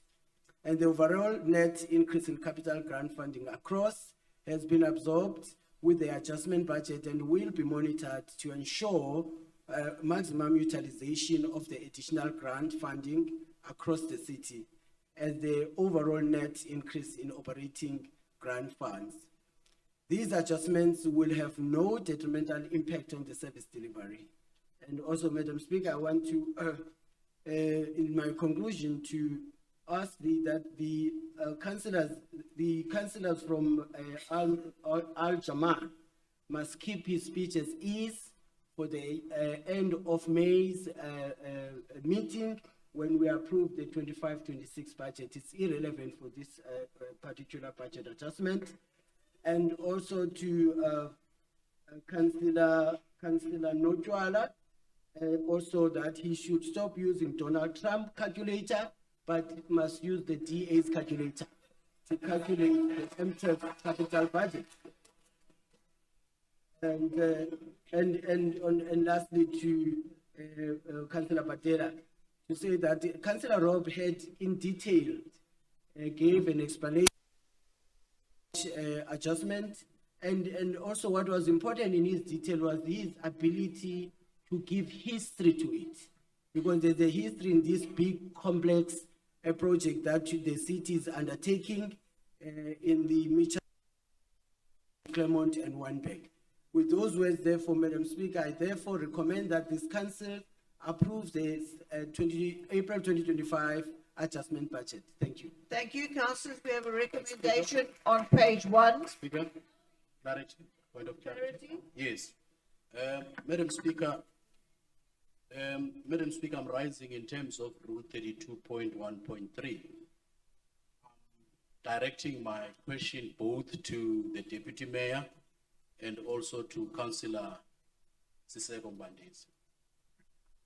The overall adjustment of this budget is a reduction in terms of the capital budget, is a reduction of over R500 million. How do you explain to Cape Townians that in 2024, on the 31st of May, you said you are going to commit this 12 billion rands? Councillor, that is all in the report. No, I'm putting a question to them. Yeah, but it's in the report. But Why the didn't you question, read the question I'm putting to them, it's not in the report, the explanation. It's not in the report. It's not in the report, the explanation. How do you go to the citizens of Cape Town and explain to them that in 2024, on the 31st of May, you committed 12 billion rands. You reduced that 12 billion rands up to 11.3 billion rands in 2025. And then you call that acceleration of service delivery. How does the reduction translate to acceleration of service delivery? Can both of you respond to that question? Thank you very much. Directed through me, that question was for you to explain again while we're having an adjustment budget. Can you proceed? No, that is what you're asking. You're asking, the report covers the entire thing, but Councillor Quintus, you may start, and Councillor Bendezi, you may conclude. Madam Speaker, I believe the question was posed through you to the Deputy Mayor and Councillor Mbandisi. Well, there was a Quintus thrown in. The Deputy Mayor? People can't stop talking about me, Madam Speaker. Madam Speaker, to Councillor Sotashi or Alderman Sotashi, I think the Speaker mentioned that the report is self-explanatory. I refer you to page 12 and also the reasons that Councillor Quintus mentioned in his introductory remarks. And Councillor Chido, this is where we want you to be a partner in progress. We want you, when there's extortion on the city's projects, to go with us and oppose those who want to extort the city of Cape Town. Because in the event the projects are extorted, it's not service delivery denied by us, but by those who extort the city. And that's where we're asking you to be our partner, Councillor Chido. So it's not service delivery denied. And I think Councillor Popeye also mentioned Alderman Sotashi. The reason why there's an adjustment budget, because we have received additional funding, and hence we need to adjust our budget. But perhaps I should just go through bullet point what page 12 says there. Delays on account of the construction mafia and on-site challenges with the relocation and or protection of existing services in infrastructure, including encountering services not in the location of the depth, and of course the occupation of Metro South, the occupation, Alderman Sotashi, of Metro South East Road corridors by informal dwellings as well. And when you have that cocktail of disaster, you have tenders that are unresponsive, the contractors will say to us, there's risk. Why would we want to accept this offer or this contract? And of course, they refuse that particular construction opportunity. And all of this compounded, we find ourselves where we are today, Alderman Sotashi, where it's not service delivery denied, but most certainly it's delayed slightly, but the reasons or variables far out of our control as Team Cape Town. So we want to assure you and your caucus and all of those affected communities that it's not delayed. It's just that we are, conducting ourselves as legislation requires and adjusting the budget because we can't spend it in the current financial year, and also accommodating the additional funds we've received from national government. And those are all listed in the report, Alderman Satashi, on page 12. Thank you. We have that explanation. We're now going to the vote. This is an adjustment budget and requires a majority of council. Those in favour of the recommendation on page 1, kindly indicate. Thank you. Those against, we have the ANC against. Is there anyone else against? Freedom Front Plus. Good. Good is against. The EFF is against. The NCC is against. PA is against. Arrow is against. I'm afraid someone's heading in my way. I can't see who you are, but if you could just say. El Jamar's against. Okay, thank you very much. So the majority is there. We have 118 DA councillors and the motion is carried. Thank you very much. We move on to item 5, and the recommendations are on page 222, and the first speaker to that item is Councillor Mabungani. Greetings, Speaker. Speaker, the ACDP support the proposed amendment to eligibility criteria for the Township Development Charges Fund as outlined in section 4.4 of the report. The ACDP believe that these amendments present a vital opportunity to enhance equity and fairness in allocating development resources within our community. By broadening eligibility to include state employees, especially those from lower income background who may struggle to secure bonds, we are taking a commendable step towards inclusivity. Excluding political office bearers and senior management from accessing these funds ensures that resources meant to uplift those in need do not get diverted to those already in position of power. Allowing state employees to access these funds will not only diversify the pool of beneficiaries, but also reinforce our commitment to building an inclusive society.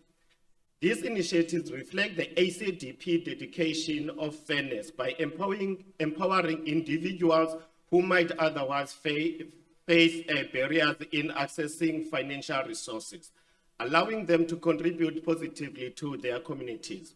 While we recognize the value of public-private partnership in facilitating infrastructure projects, we also acknowledge the complexity involved and the potential misalignment with public interest. Therefore, we advocate for a careful approach to ensure that the fund remains focused on the community needs.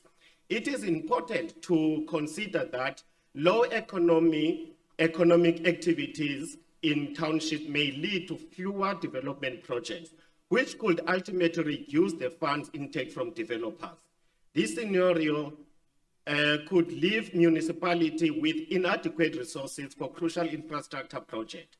This approach, set as a benchmark for good governance and adherence to legal framework can improve effectiveness and public administration.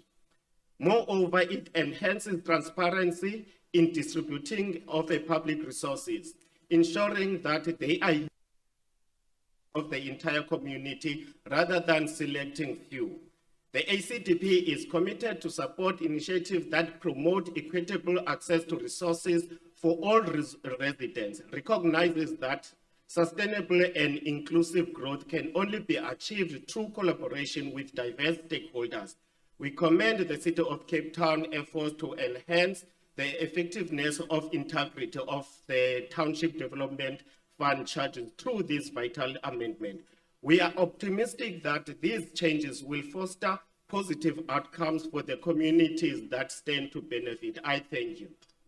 Thank you very much, Councillor Kassim.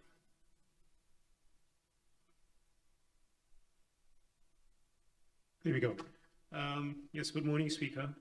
Just for a moment, I thought it was a DA speaker because the speaker was complimenting the city on once again doing something very brilliant for its community. This is a recommendation that we are bringing today, and it's to amend the criteria as we see on page 222 and on page 230. But just to briefly once again remind our councillors as to what this Township Development Charges Fund is about. As we know, this was the creation of this fund, and this is a catalyst to unlock new investment for much more affordable housing development. This will happen faster than what we see government can do. And this was led obviously by the forward-thinking DA-led City of Cape Town. We saw the risk in the sector of small-scale rentals, and that's when the Township Development Charges Fund pilot was launched. So targeting property entrepreneurs, and we have seen there's 194 of those very specific targeted areas. The fund of 20 million that was subsidizing about 90% of those qualifying projects development charges and shared network charges. What is the impact of this?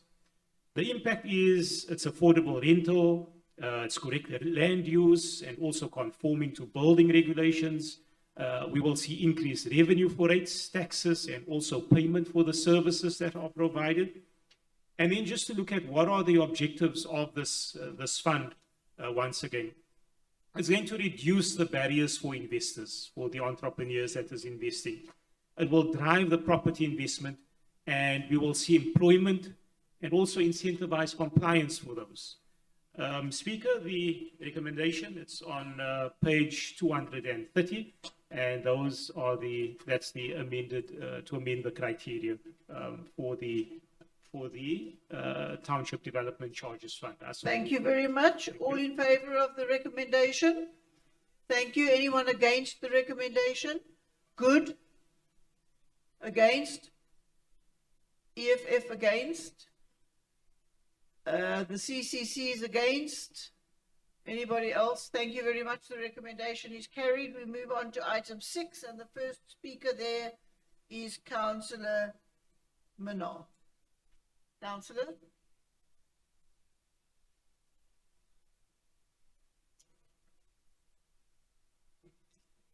Do you know what item you're speaking to?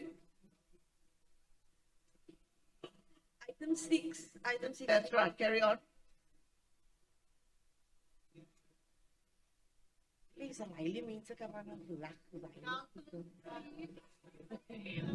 Councillors, please. Councillors, settle down. Calm down. Councillors, settle down. Riley states. Continue, please. Thank you, Madam Speaker. The item in question is once again the real or not so real estate of this municipality, which is selling of land that belongs to the people. As the NCC, we reject this item, understanding that the context is crucial for developing effective solutions, and we as the NCC have one. The South African Constitution mandates this state to take reasonable measures to enable citizens to gain access to land on an equitable basis, stated in section 25.5. This involves various initiatives, including the land redistribution programs, which aims to redistribute land from previously advantaged to previously disadvantaged citizens. Madam Speaker, selling off your land to your Zionist sponsors can only benefit a few within the city of Cape Town, while land redistribution aims to address social inequalities by providing access to land for our challenged communities. You should be empowering previously disadvantaged, marginalized, and oppressed colored and black people who suffered and were prejudiced under the Group Areas Act. As the NCC, we are compelled to ask this dearly municipality if the poor people of Cape Town is really their priority, or is selling of land to greedy developers more important? We are giving the city an opportunity to redress the Group Areas Act and to correct the wrongs of the past. We are facing historical injustices. If not now, then when will we as a people, the rightful inhabitants, understand that we are able within our own right to facilitate equitable land redistribution? And I thank you. Thank you. Councillors, Councillors, please. Thank you, Speaker. Speaker, IRF 295, situated at 18 Scott Street Gardens, is a 510 square meter site, zoned general residential. Councillors, settle down.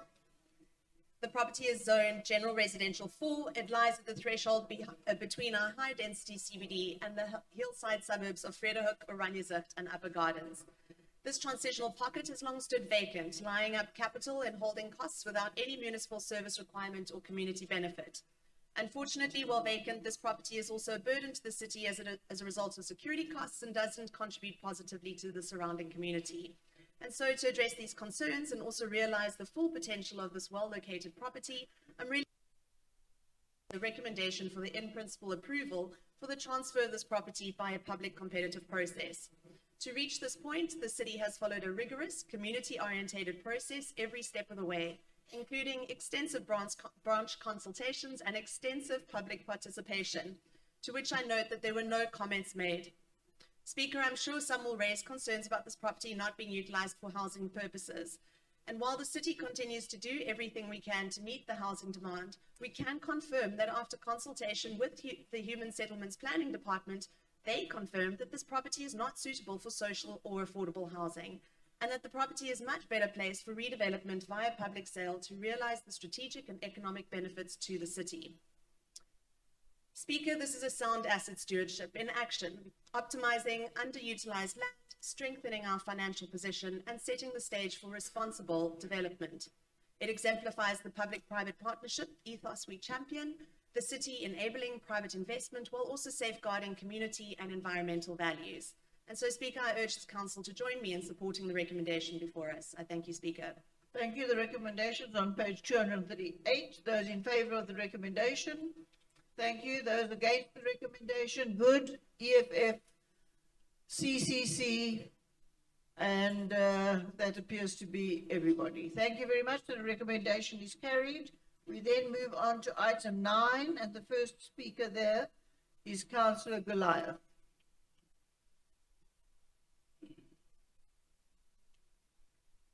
Thank you so much, Speaker.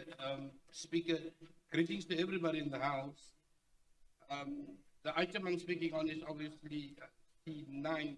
Speaker, there's land, in terms of your report, there's land that you want to make available for the highest bidder in Atlantis.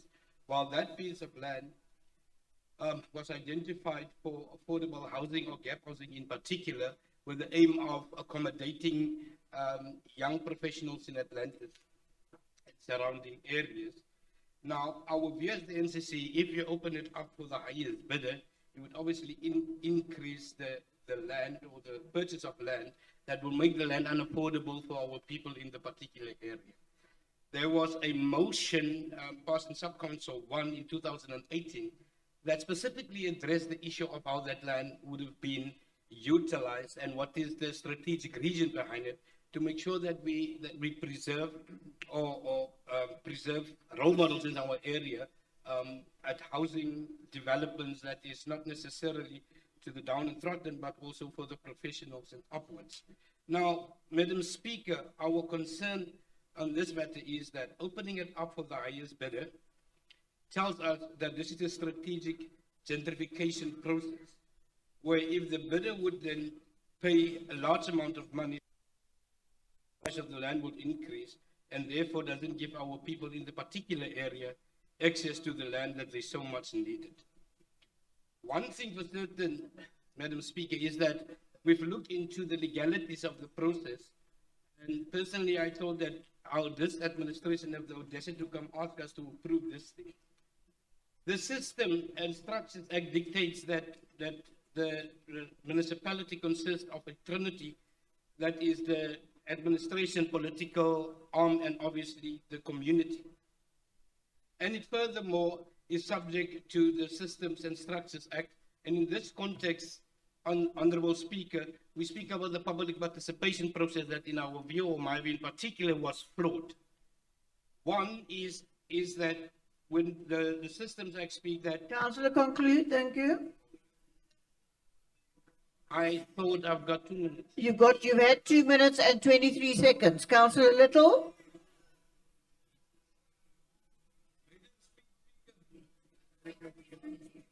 If someone wants to donate their time, Councillor Little? Honourable Speaker, no. Okay, thank you, Councillor Little.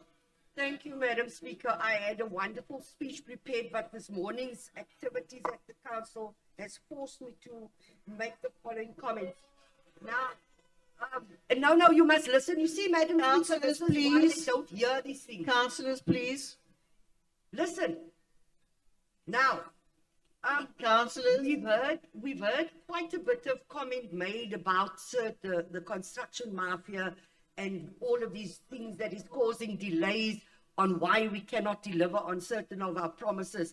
But what we failed to hear was this very interesting email that was sent to all councillors or to staff that says, councillors are not permitted to interfere in supply chain management projects and contract manage matters. That was sent to all. We should be asking, who are those councillors getting involved in supply chain, Madam Speaker? That is your problem. We're blaming the construction mafia, Melissa de Binne. So now my question is, when we get so emotional about the land that's being released, what has happened to the houses? For the past 4 years, we've released land for housing development. Please just show me where's the houses. We want the development. We want the houses. But it is no use selling it to the highest bidder who keeps it for a while and then builds a mall on it because we've got a friend that that the city manager refers to in this letter. Council is not permitted to interfere in contract management matters. Now, when that land is released, are we assured it's going for land for housing development? Because we haven't seen a house yet built on one of these pieces of land that's been released for this housing. We've got 500,000 people waiting on the waiting list. This city has failed to deliver the houses that is supposed to be built for the people. So let us not stay here and pretend we know what we're talking about. People are drinking Kool-Aid on the other side of this council and pretending they know what they're talking about. We're not doing well. We've got a councillor telling us about the small-scale rental units. You've only spent 8.27%, 1.6 million of the 20 million on small scale. How do you tell yourself that's successful? Did you read that calculator, that DA calculator that you're using does not work? The Donald Trump calculator also doesn't work. We are doing so fine with our new shoes, but no houses. No houses. So can we, no, julle moet luister. You see, this is the problem, Madam Speaker. We are so busy selling off the family silver that we are not providing the services. The item that was before us earlier, it's a councillor. The next councillor, Councillor Boy. Councillor Boy. Questions to you, Speaker. Speaker, how many hours? Councillors, please allow the councillors to speak properly. No, I'm not taking any. Allow the councillor to speak. Greetings to you, Speaker, and the House at large. Speaker, this administration has a history of donating land to developers in the name of so-called social housing or anything that has to do with developing houses. DA is doing the same thing that ANC is doing, which is planning to deliver with no results.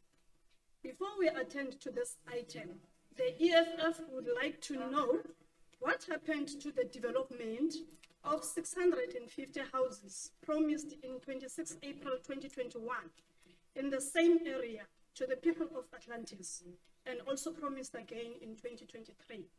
Now we are here to approve the sale in the very same area for 1.4 million for houses yet again to be built.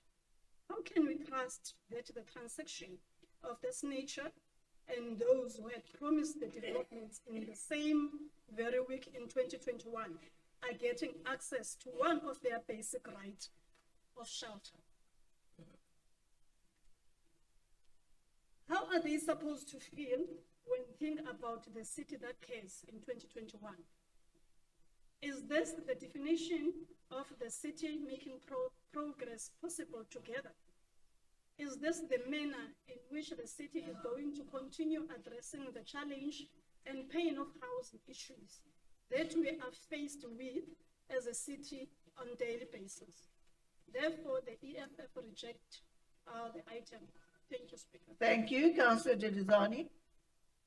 Madam Speaker, on this symbolic date of 27 April, our Freedom Day, we are confronted in the very council chambers with a proposal that does not honor the legacy that had hard-won freedom. We are asked to approve a sale of public land in Atlantis to private developers, despite the implicit objection of the community and a clear alternative mandate from them to use this land for mixed use and gap housing that directly benefits the people of Atlantis. Let us be clear. The community has already spoken in February 2018. They supported a proposal aimed at affordable, dignified housing, not another elite development designed to enrich a private, likely white-owned developer who will profit at the expense of working class and poor families who still wait in city housing list. This is not just about one parcel of land. It is about a broader systematic practice that has become entrenched in the DA-led administration, a subtle return to apartheid-style land disposals, where prime urban land is handed over to those with capital rather than allocated to the communities who need it most. Atlantis is a historically marginalized community created by the apartheid regime itself as a part of its spatial engineering. Yet today, decades into democracy, the people of Atlantis are again being told that their land, their voice, and their future must be subordinated to profit. We say no. We say that this land must be transferred to HDA, National Public Entity, with a mandate to deliver affordable, quality housing without being driven by the profit motive. HDA is capable, it is accountable to the public, and it is best placed to ensure that any development is in line with the aspiration and needs of Atlantic community. Speaker, the city of Cape Town has a housing backlog of over 300,000 units. It cannot continue to behave as though land is a commodity for the few rather than a constitutional right for the many. Thank you. Conclude. Yeah, your 2 minutes and 20 seconds is over. Thank you. Councillor Rees. Good morning, Speaker. Good morning, colleagues. Hold on, Councillor. Councillor Haynes. Excuse me? When did you arrange that? Okay, but I can't get them at the last minute. What did you increase it to and who did you take it from?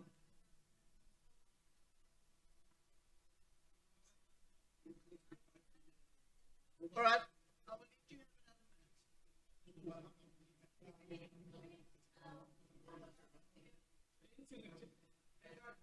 The ANC rejects this recommendation in full and insists that Council redirects focus towards community-led development.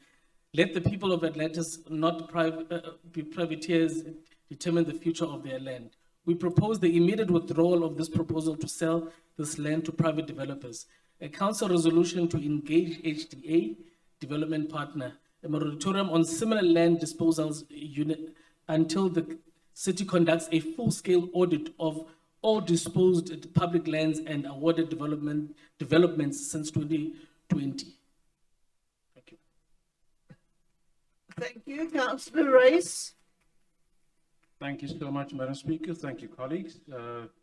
I know whenever we speak about housing, it really raises the room in the temperature, and that's clearly evident today. There are a few narratives here that is pre-94 narratives, and I think as a city, a progressive city, we have moved on. This initiative in Atlantis is exactly aiming at retaining young professionals in Atlantis. It has been discussions for many times. This is time now for them also to come to the party. We had our budget discussions quite recently in Atlantis, in Section C. Unfortunately, none of the opposition that who raised concerns today made an effort to attend that important discussion. Makes me think. Councillor Suzette, I mean, we've come a long way, and I'd like to please to join you on a site visit in Atlantis to see the progress that's being made. And just by the way, Atlantis has moved way beyond the Kool-Aid phase. We also had a National Housing Ministry visit in my ward to conduct a site visit exactly to see the progress. And I must tell you, they were so impressed by the progress made. It's time to move away from the pre-1994 mindset, and this progressive city delivers, as we can see throughout of the whole city. And let me come back to the article, to the item, Madam Speaker. 7922 in Westphalia is a vacant property situated in Beacon Hill, which is an esteemed area. And it speaks also to what my colleague, Councillor Deans, also speaks about. It is zoned general residential 2. This property is to be developed for residential purposes and is in line with the intended use for proposed use in the district plan. The subject property will not be required for the provision of minimum basic services or municipal services. I recommend, Madam Speaker, that Council approve this in principle, the transfer of F7299 in Westphalia by public competition, subject to the conditions imposed by the Director of Property Transactions in the exercise of the delegated authority. Wherever the DA governs in this whole country of ours, we can see we deliver. And this project that we're dealing with is a project that will once again be delivered.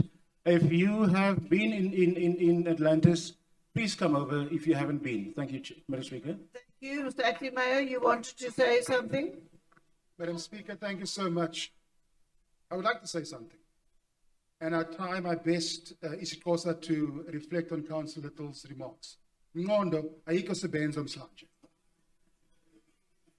So, Madam Speaker, Councillor Little conflates the processes. Council has... Councillor Bengi, I'm naming you for the third time. Thank you. Mr. Acting Mayor, continue. Speaker, you can't name somebody. Speaker, you can't name. I can name someone. There's an interpreter. Council, Mr. Mayor, carry on. Madam Speaker, perhaps I should interpret.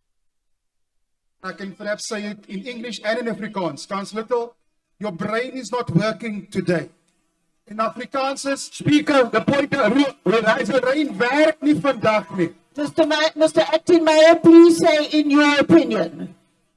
Thank you, Madam Speaker. Madam Speaker, Councillor Little conflates the issues. The municipal asset transfer regulations is clear, as outlined by Councillor Musa Reis early on.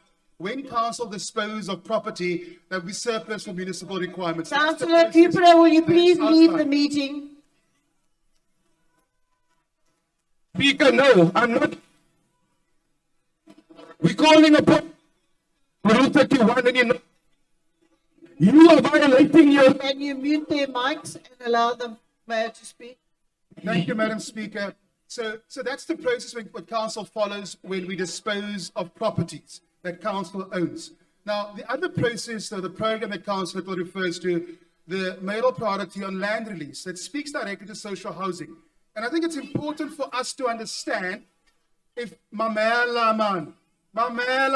Councillor Little, I'm asking you in terms of Rule 30.2, you too, Councillor Cupido, at any point during the meeting, if I may deem it necessary for the maintenance of order, request you to be removed from the council. Now, I am asking you to kindly either get up and walk out or keep quiet. Thank you. I call the point of order. You're going to put me out of call the point of order. Thank you. Instead putting us out of council point of order. I must just tell you that your behavior speaks to your emotional intelligence and not the rest of the councils. It's not a point of order. It's not a point of order. No. I think we need to do some more training on the rules of order. Continue. Thank you, Madam Speaker. And I think it's also worthwhile to record the earlier item we spoke about the Township Development Charges Fund, that Good actually voted against this fund. This fund is precisely aimed to ensure that the small-scale affordable housing units, that program, they're able to offset development charges. But clearly, Councillor Little doesn't understand. That's why they're voting against the very point that she raises, what is the city doing to ensure that we supplement the housing program? This is precisely what we are doing, Madam Speaker. We are identifying innovative programs that can look at where certain typologies are desirable in the identified areas and to help and be a lot more enabling as the regulator, Madam Speaker. But let me come to the housing delivery program, Madam Speaker. We spoke earlier about social housing programs, and I think it's important for us to understand what the city's role is.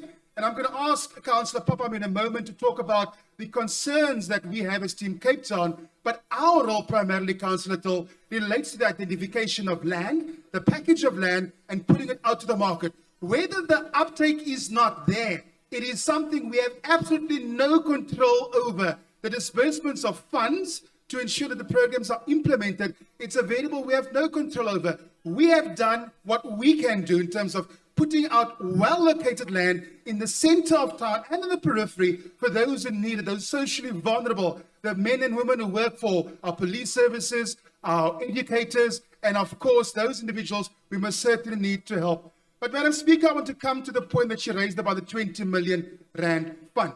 Now, if she had read the fund, and if she understands the proposed amendments to the item before us, and if she read the report that said the following, more than 50% of the applicants were persons employed by the public sector. So wat het ons gedoen? Ons het geluister. En ons het nou gesê, kom ons verander die beleid. En so hulle nou regtig waar deel van die proses kan wees, en hulle kan ook van die begroting kry, wat nou beskikbaar is vir hulle, so that they can build and supplement the housing response from Team Cape Town. That's Councillor Till. We've changed the report, amended the report to do that.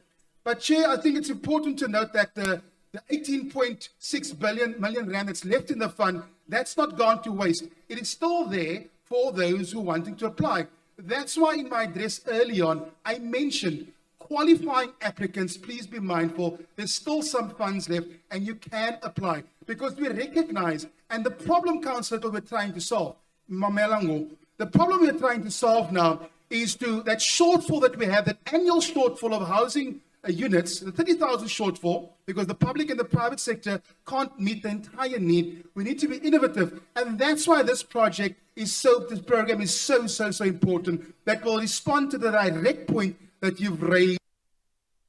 Forgive me, but that's why I said that your Ngondo Hikam Saben's lunch, because we're trying to do what you were just asking us to do, Madam Speaker. Mr. Mayor, did you ask that I allow Councillor Popham to respond on something? Councillor Popham? No, thanks, Madam Speaker, and thanks, Acting Mayor. I think 2 points, Madam Speaker, and I'll stick to the facts and move away from the posturing. One, the reality is we've developed affordable housing into... The city has released in excess of 8,000 units through our land priority program. By its own admission, the national government has indicated it cannot provide the funding for social housing. The city is ready, the contractors are ready, our national counterpart is not releasing the grant. And so what we have done, no, relax. What we have done, we've spoken to National Treasury to say there is projects in Cape Town that is ready, prioritize us directly through the door and not the national department. That is now currently being considered. Just quickly, second point, Madam Speaker. Kanonkop Phase 1, 455 houses. Kanonkop Phase 2, 1,200 houses. Kanonkop Phase 3, 710 houses. Robinvale Gap, 650 houses. Protea Park Gap, 650 houses. Atlantis is getting housing delivery, whether they want to admit it or not. And with this item, we'll build houses and create jobs in our city. Thank you, Madam Speaker. Thank you. We have a recommendation on page 331. Those in favor of the recommendation, kindly indicate. Thank you. Those against the recommendation, and those against, PA against, CCC's against, Al-Jamar's against, EFF's against, and the people up on the back row are against as well. Thank you. We are moving then on to item 12. Councillor Haynes. Very much, Speaker. Allow me to address you on Rule 30 down to 32 on the decorum of the House and chairing of meetings. I've been noticing that you are only naming councillors on this side of you. And you are just asking the ones. Can I point out that I did name councillors on the other side, but you were too busy rah-rahing for these councillors that you forgot those councillors. I did name Councillor Kleinschmidt, and I named another councillor whose name I have currently forgotten, but it's written down. Okay, thank you for that though. Can we look at Rule 4 too? Thank you. We're moving on to item 12. The first speaker is Councillor Cotton.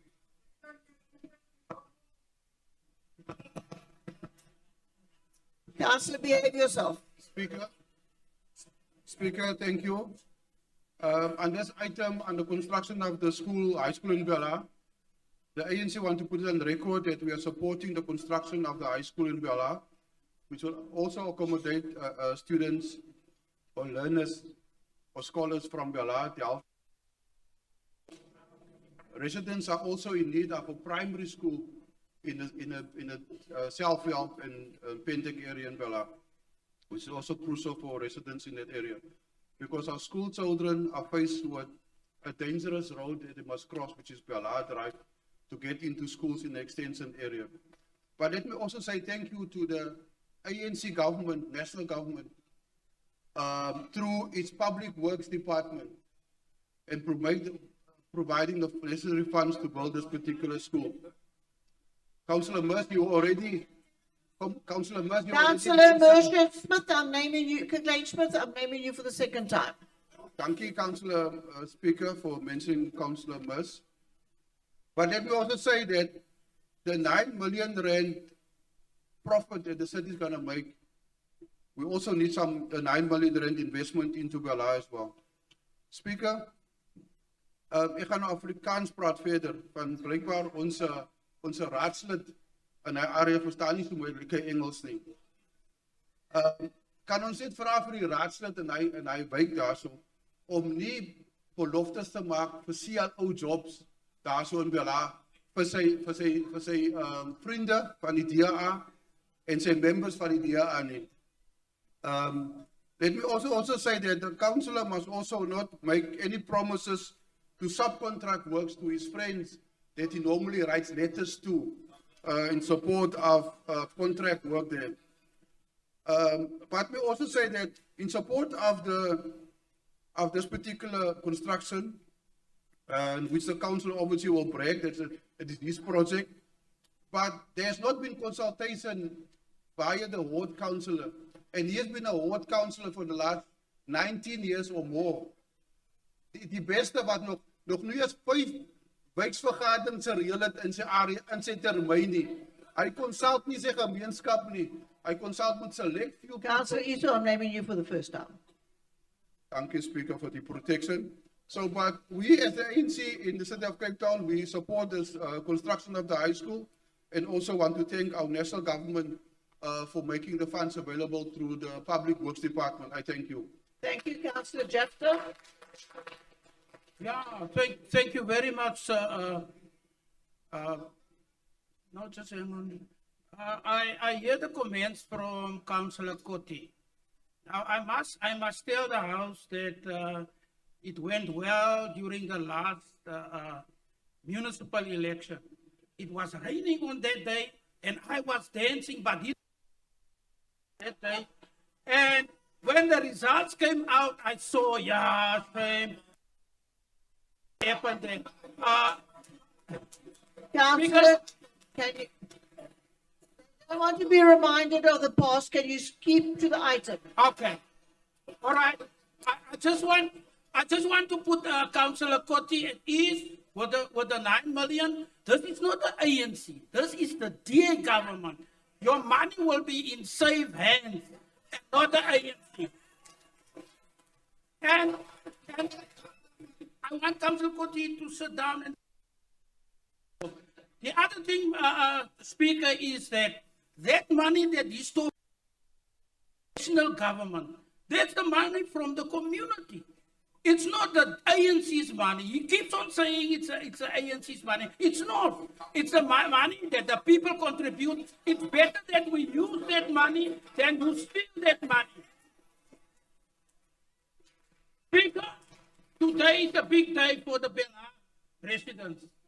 And I hear Councillor Kotti say the councillor will break. I won't break. Because I went to provincial government with the Bela Ratepayers Association every year to ask for a school in Selville. Conclude. He was not, he ran to Kayalitsa, he was not involved. Speaker, we had numerous site meetings. We had meetings with the provincial government, even in the COVID years. We had meetings on Skype to discuss the problem. Why do we need a school in that area? We need a school in the Selville area because children have to travel far. There's no schools, but the planners in those years, they put vacant land there, and the land is just lying there. So Jafta decided to push them to build a school there. Councillor, I don't know, I'm naming you for the first time. You're not the speaker. Speaker, I can invite Councillor Kotti to the meetings because when he heard about the meetings and when Councillor Adenal heard about the meetings, then they crawl into my office and say, I want to be part of that. There is something there, the PA. So I want to invite you to the success and see how we do it. It's no use you talking about I'm 18 years a councillor. I am 19 years a councillor. Yeah. You can stand against me in 2026. Thank you very much, Speaker. Today, we need to consider this, and I would like to say that I support the recommendation on page 413 to transfer of 28655 for the new Bela school. I thank you. Thank you, councillors. We have a recommendation on page 414. Those in favour of the recommendation. Those against the recommendation. Thank you, it's unanimous. Okay, councillors, on that happy note, can you all take your seats? We now have the next item. Speaker, sorry, just one quick one. Is it possible we could do a recommendation naming the school No. after Councillor Jafta?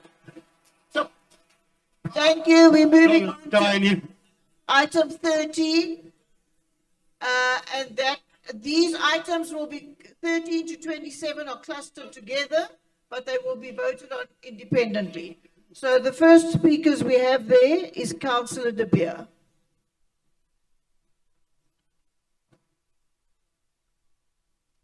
Chair, I will not break tradition today by sticking to the agenda or the item supposedly to be spoken about, so excuse me for wearing off a little bit.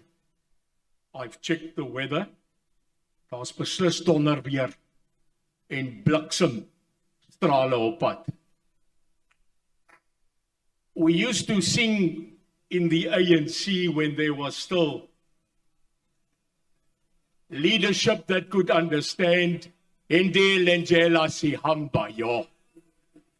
I remember the days when we could freely shout Shiniwa, Shiniwa, Yaule tu Shiniwa. I remember these songs because I carried that AK in the bush myself, not sit on Facebook and blah blah.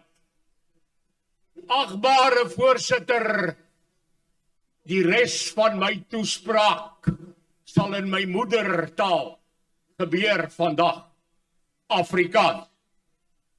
Soos die Iwe raadslid van die ANC gesê het, sekere mense verstaan nie Afrikaans nie. Baie van ons is Afrikaans. Al is jy nie blank of swart of Khoisa nie, maar daai taal sal jy verstaan. Agbare voorsitter, jy hoef nie vir 'n bokkom te gaan soek nie. Jy kan hom uitreik, hy lê daar Nou sê ek vir hierdie groep, hierdie mense wat sit in die nasionale gange, hierdie leierskap wat VAT miljard en dan sê SARS eergister, but we billion, we don't need the VAT. Julle mis die bokkons, want julle the inner city development, die binne voorsitter, het nie lank nodig nie, want die bloody ANC regering sit met daai land in Kaapstad. Laat hulle Wingfield en Eysterplaat en Youngsfield, wat die weermag besit, gee vir die stad, want julle weermag is moer toe. Gee daai land vir die stad, dan bou ek vir jou 'n Donnerse huis. Laastens, voorsitter, julle het nie Eysterplaat nodig nie, want julle bloody radiators werk nie eens op daai lange baan. Laastens, voorsitter, gee Simonstad vir die mense wat wil visvang, want julle vloot is ook nou Destemoer toe. Julle het nie eens 'n kanoe om ons te verdedig nie. Voorsitter, ek sê vir hierdie raad, vandag trek ons 'n lyn, want hierdie mense soek leiding, en die bloody leiding sit hierso in hierdie raad. Baie dankie. Speaker. Councillor Haskin. Councillor, settle down. Councillor Haskin. Chair, Speaker, thank you. Speaker, thank you. The ACDP is speaking on all of these clustered items, speaking in support, as we always have, on the matter of CIDs. We've supported CIDs since the first one was established in 2001, I would say 2001. We've supported all of them since. We now have around 51. And we believe that successful public-private partnerships contribute significantly towards efficient, effective, enduring, and excellent governments. And secondly, when you compare all forms of public-private partnership, this form, the CID form, is probably amongst the best performing. It's not the city that's putting any money into it. It's the city that benefits, it's the people of the city that benefit, but CIDs are initiated by the community, founded by the community, funded by the community, and managed by the community. So it can only be, probably in our estimation, the best of all forms of public-private partnership that the city's got going on at the moment. It's a proud track record that we've got for 25 years. We've gone from 1 to 51. We foresee this as the ACDP, this growing further across the city in years to come. We want to thank the CIDs, but we also want to thank the city manager, the department, Yupi Jobe, who's done so much good work over all the years in performing the oversight work, giving the guidance and the advice that the CIDs have needed to perform so well. Thank you, Speaker. Thank you, Councillor. Councillor Kwebulana. Thank you, Speaker. It's Kwebulana. Greetings to the House at large. Let it be stated in this House that these items are a clear example on the city's agenda, how they will assist or subsidize the mentioned. Such initiative is enabled to service delivery. We are facing in our disadvantage to continue. This supplementary municipal service will therefore widen the gap we have already with the issues of water and sanitation, potholes, spatial planning, going, not to mention the increase yearly. This does not only speak to service delivery, but modern separation, where even those who wish to own properties in such areas will be subjected to this additional rates, some disabling them to afford such areas, leaving them to go to our overpopulated areas. Page 10 of Annexure 8.3 is an example. It's an example of service delivery. Our people have been crying for in this term of council, and now the city is finding creative ways of formally dictating who is going to have access to such service. What does this to Kraaifontein? What does it mean for our people who can't afford the rates in our areas or stay in informal settlements? The EFF rejects this item. Thank you. Thank you, Councillor Mabiza. Good afternoon, Madam Speaker. As an ANC, we support the extension of the CIDs, which is surrounded by poor and disadvantaged areas like Bishop Levis, Guguletu, etc. We are saying the extension of this CID must assist on redressing saving of job opportunities for disadvantaged areas like Mfuleni, Kailicha, Delft, Mitchells Plain, Danone, Hanover Park, Manenberg, Masipumelele, Ocean View, Guguletu, and Eldenfeld. They must be prioritized and more funds must be allocated closer to close the gaps between the poor and the rich. We are proposing to the council that the municipal spatial planning development framework to be reviewed every 5 years because we don't want to fall under the spatial planning that was implemented during apartheid regime. In closure, Speaker, the city also have investment plan into our poor, disadvantaged and marginalized areas. I thank you. Thank you, Councillor van der Merwe. Good afternoon, Speaker.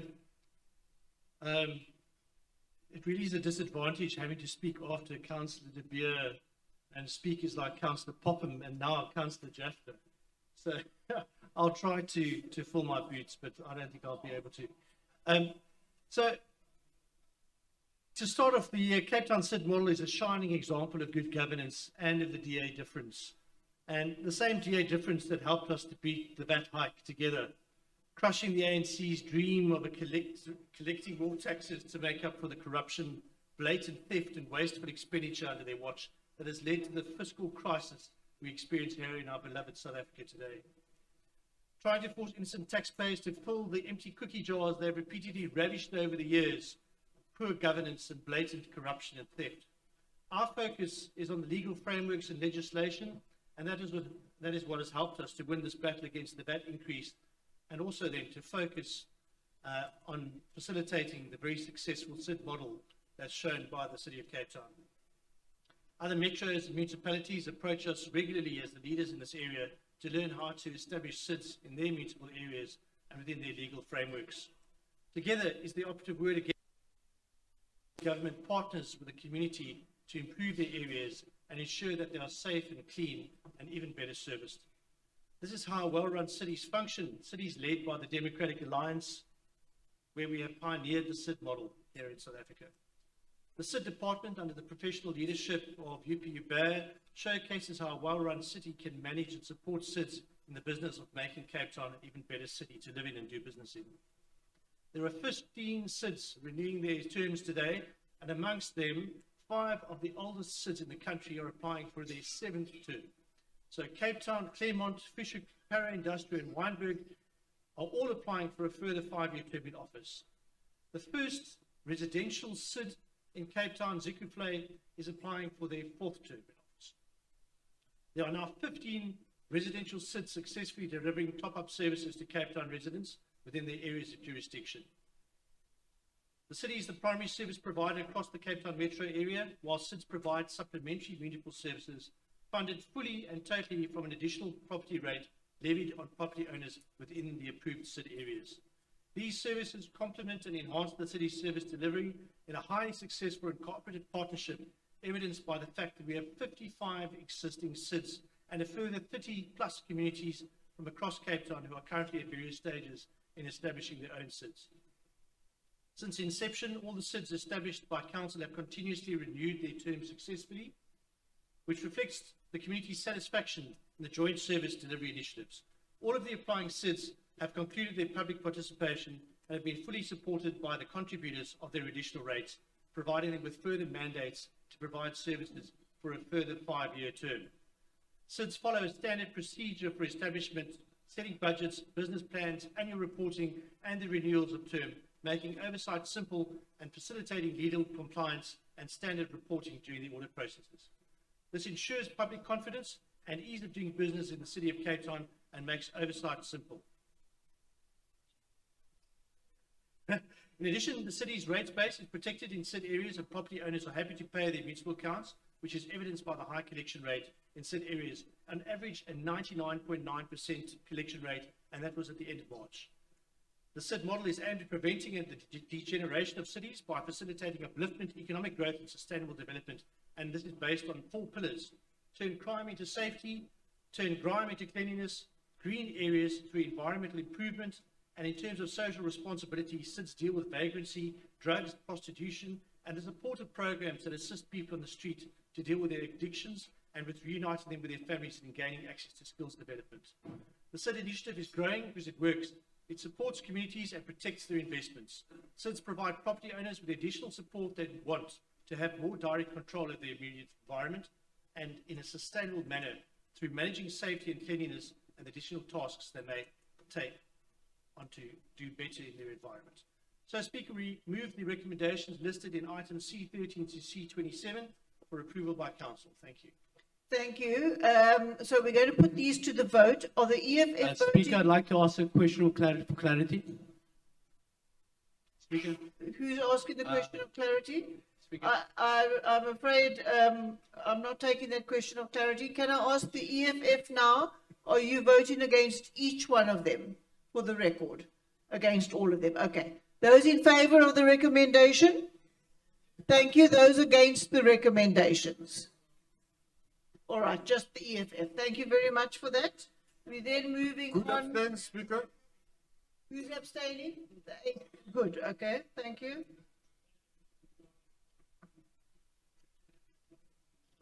We move on to item 29. And the other items were agreed. So we're moving on to item 29, and the first speaker is Councillor Palm. Speaker, here we can see before our very eyes one of the biggest dogs in the Mako kennel marking out their territory, and it stinks to high heaven. The MMC for Economic Growth, a directorate without the necessary skills, nor the budget to look after all this immovable property, has pulled the rug out from many other directorates and departments and swallowed the right to determine the fate of immovable properties of the city that it desires. Speaker, this is based on promises to build this airplane while it's flying, but like more people every day, I don't trust the schizophrenic DA to deliver anything besides despair and broken promises. I don't trust the administration, whose incompetence and neglect has brought about the coming doomsday scenario where monitoring and tracking of more than 9,000 vehicles in the street will be lost in 2 months' time. It will be open season on city vehicles, every single city vehicle. Even Alderman Smith's beloved SSIU, which is on track to recover a record number of vehicles this year because of the record number of vehicles that have been hijacked. Now, we've already charged Alderman Smith for blocking oversight of the failed FMIS, a den of corruption, irregular appointments, and incompetence. So why must I trust Alderman Foss? I don't trust MMC Popham, who has allowed an apartheid hostel to develop in Pickwick, repeat with forced marriages, whose department keeps on sending money, grant money back to National, and then you pretend that you don't have the money. Perhaps he's building invisible houses. So why must I trust Alderman Foss? I don't trust Deputy Mayor Eddie Andrews, who knocked his head in too many scrums, and now he thinks he's a water scientist. While he tells people Councillors, they're entitled to their opinion. Councillors, just allow the speaker to speak. Thank you, Speaker. While he tells people to smile and bathe while they bathe and live in excrement, Speaker, we need robust oversight, and it ain't going to come from the DA. Perhaps the mayor is absent because he's getting directions on where to conduct oversight from his mother-in-law, according to reports. Speaker, I thought I would never, when the DA would support expropriation without compensation. But here we are.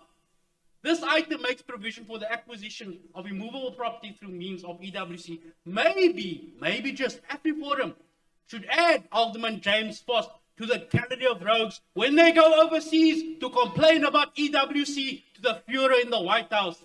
The schizophrenia truly knows no bounds. So keep clapping for the 0%.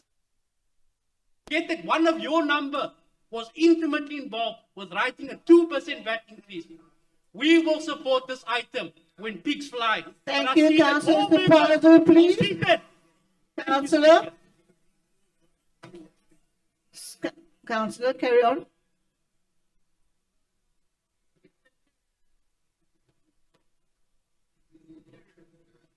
Thank you, Madam Speaker. On this item, as an ANC, we agree on this item because of there are so many presentations in terms of the departments and the various portfolios. But as we agree, there are properties that is not listed under the City of Cape Town, like Youth Center, Town 2, Blue Hall in Khayelitsha, where the office of Councillor Ryder are there. There is no water from 2023. As we know that the water is the basic service to everyone. This matter was reported, but there is no answer. There is no answer till today. We believe that there is not only one that is not service. Maybe because of it's in our township. The question we have is that your party is calling that it saves all of us, but the question is that the answer is not servicing all of us. Now we need that answer to be clarified in terms of, because there is no answer in terms of reporting all those matters that I'm mentioning here. Thank you very much. Thank you, Alderman Foss. Thank you, Madam Speaker. The councillor from Good, his outburst isn't just detached from reality, it's a masterclass in madness. Because the approval of this immovable property asset management policy is about one thing: improving how we manage public assets to deliver better outcomes for the people of Cape Town. Now, much like the scrapping of the proposed VAT increase, proudly made possible by the DA, a win for households and businesses alike, this policy reflects the principle that smart governance is about practical outcomes, because we can't afford to burden residents with more incompetence, such as the unjustified VAT increases proudly brought about by the Good Party and the ANC. And thankfully, it got rejected because of the DA. Because if we don't know what land we own or how it's used, we can't plan effectively. And that's why under the DA-led City of Cape Town, this policy will ensure that city land is allocated, used, and assessed based on strategy and not sentiment. That's how we drive inclusive economic growth, improve spatial justice, and unlock opportunity. So let's be clear, Madam Speaker.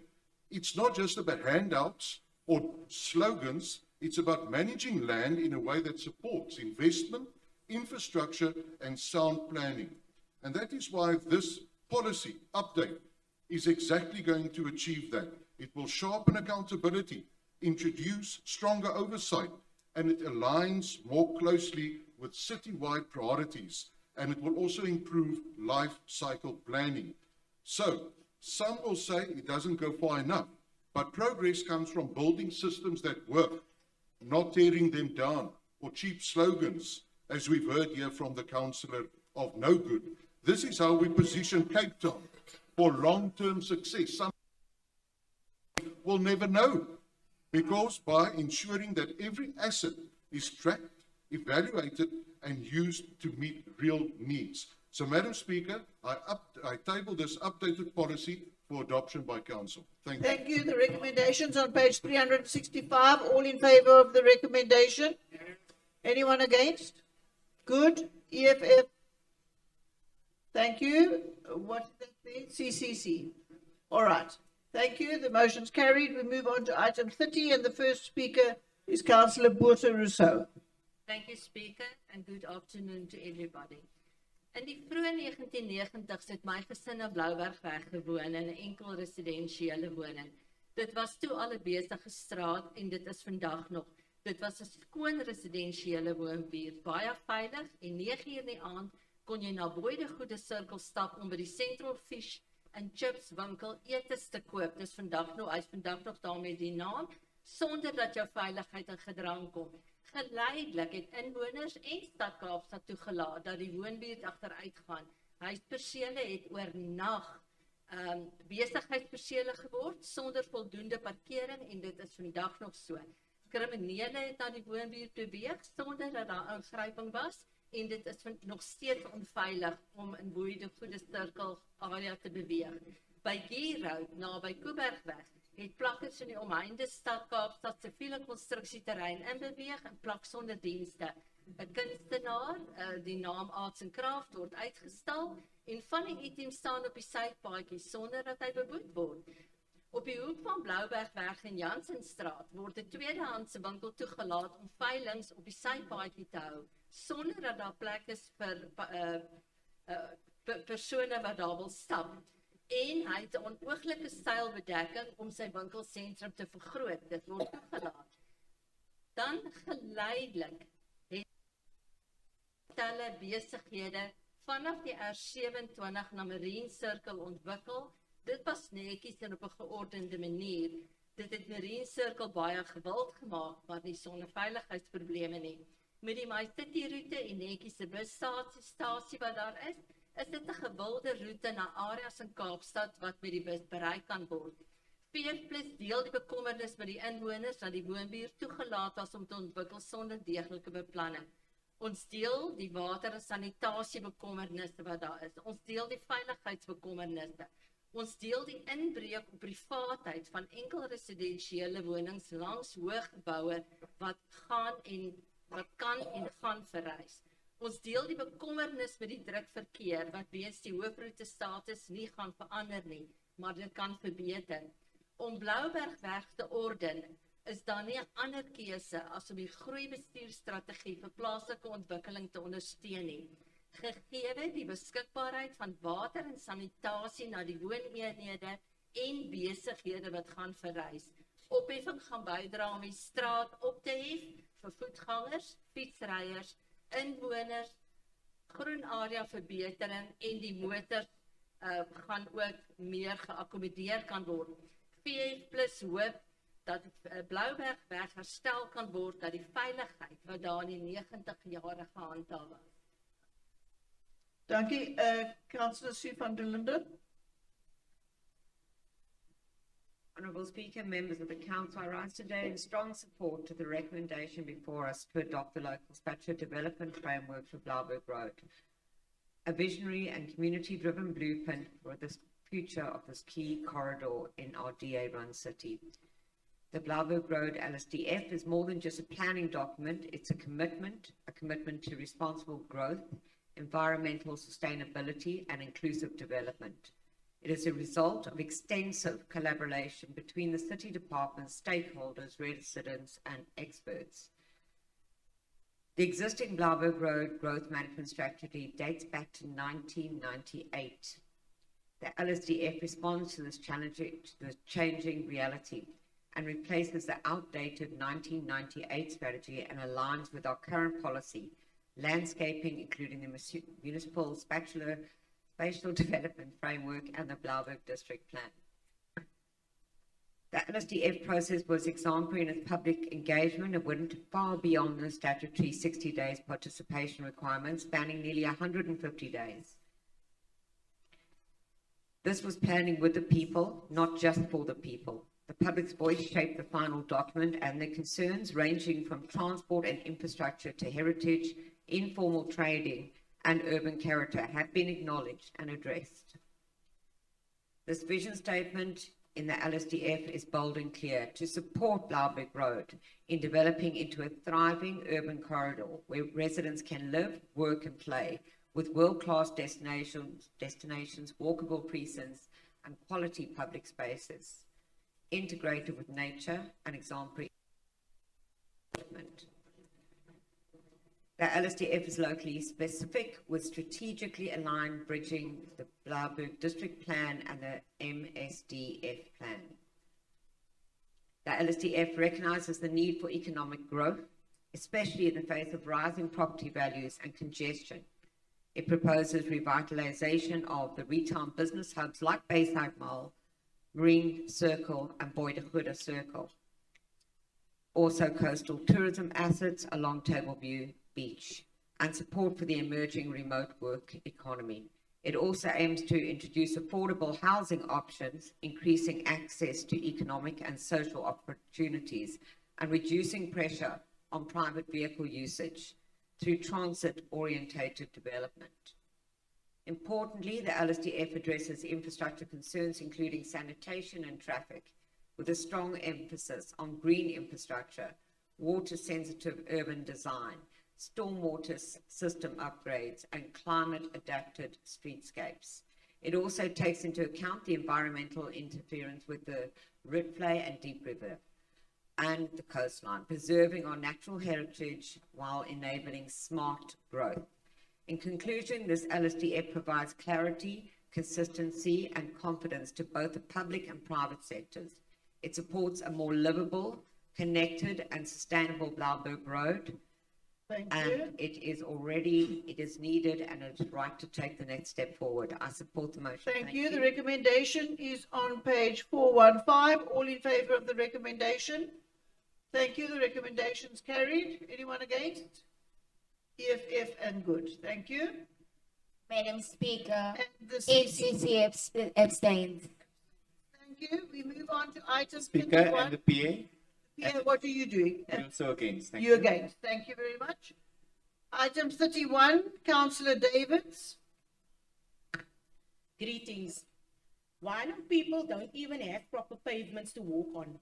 This administration expects us to nod in agreement with a so-called walking and cycling strategy. What hypocrisy. You bring us glossy plans filled with promises, yet mothers in Marmaray, Atlantis still push prams through stand. Elderly residents in Sherwood Park risk their lives just to cross a road. Children in Scottsdene walk to school through filth and broken concrete. And in Khayelitsha, people walk kilometers on dangerous, uneven ground, dodging traffic and open drains just to access transport or clinics. Speaker, the NCC is not here to rubber stamp feel-good documents while our people break ankles on unmaintained sidewalks. We acknowledge the public participation, over 2,600 responses. But what will it matter if only areas that benefit are the ones that never lacked in the first place? No more pilot projects in privileged spaces. This strategy must start in the forgotten parts of the city: Marmaray, Atlantis, Elsies River, Manenberg, West Bank, Khayelitsha, where walking is not a lifestyle choice, but a matter of survival. So yes, we support the idea with strong concerns, because our people deserve safety, dignity, and access. But let it be clear, the NCC will not clap for plans. We will clap back if you fail to deliver. This is your last chance to show our communities that they matter beyond elections and pamphlets. In conclusion, Madam Speaker, we will be watching. We don't want promises. We want pavements. We want progress. And I thank you. Thank you. Councillor Quintus. Thank you, Madam Speaker. Madam Speaker, there has been a mind-numbing, jaw-dropping amount of off-topic items of balderdash from the opposition today, and comments from Cloud Cuckoo Land that I'll try and keep this as brief and to item as possible. Cape Town is growing rapidly, and by 2040, we expect to reach a population of 5.8 million people. If we continue prioritizing cars over people, we will choke on congestion, pollution, and further inequality. The status quo is completely unsustainable. It is unsustainable as the DA defeated ANC PA Action SA Good Boza Bad Architect. The Urban Mobility Directorate walking and cycling strategy flips the script, making active mobility a viable and preferred way of getting from A to B in a people-focused environment.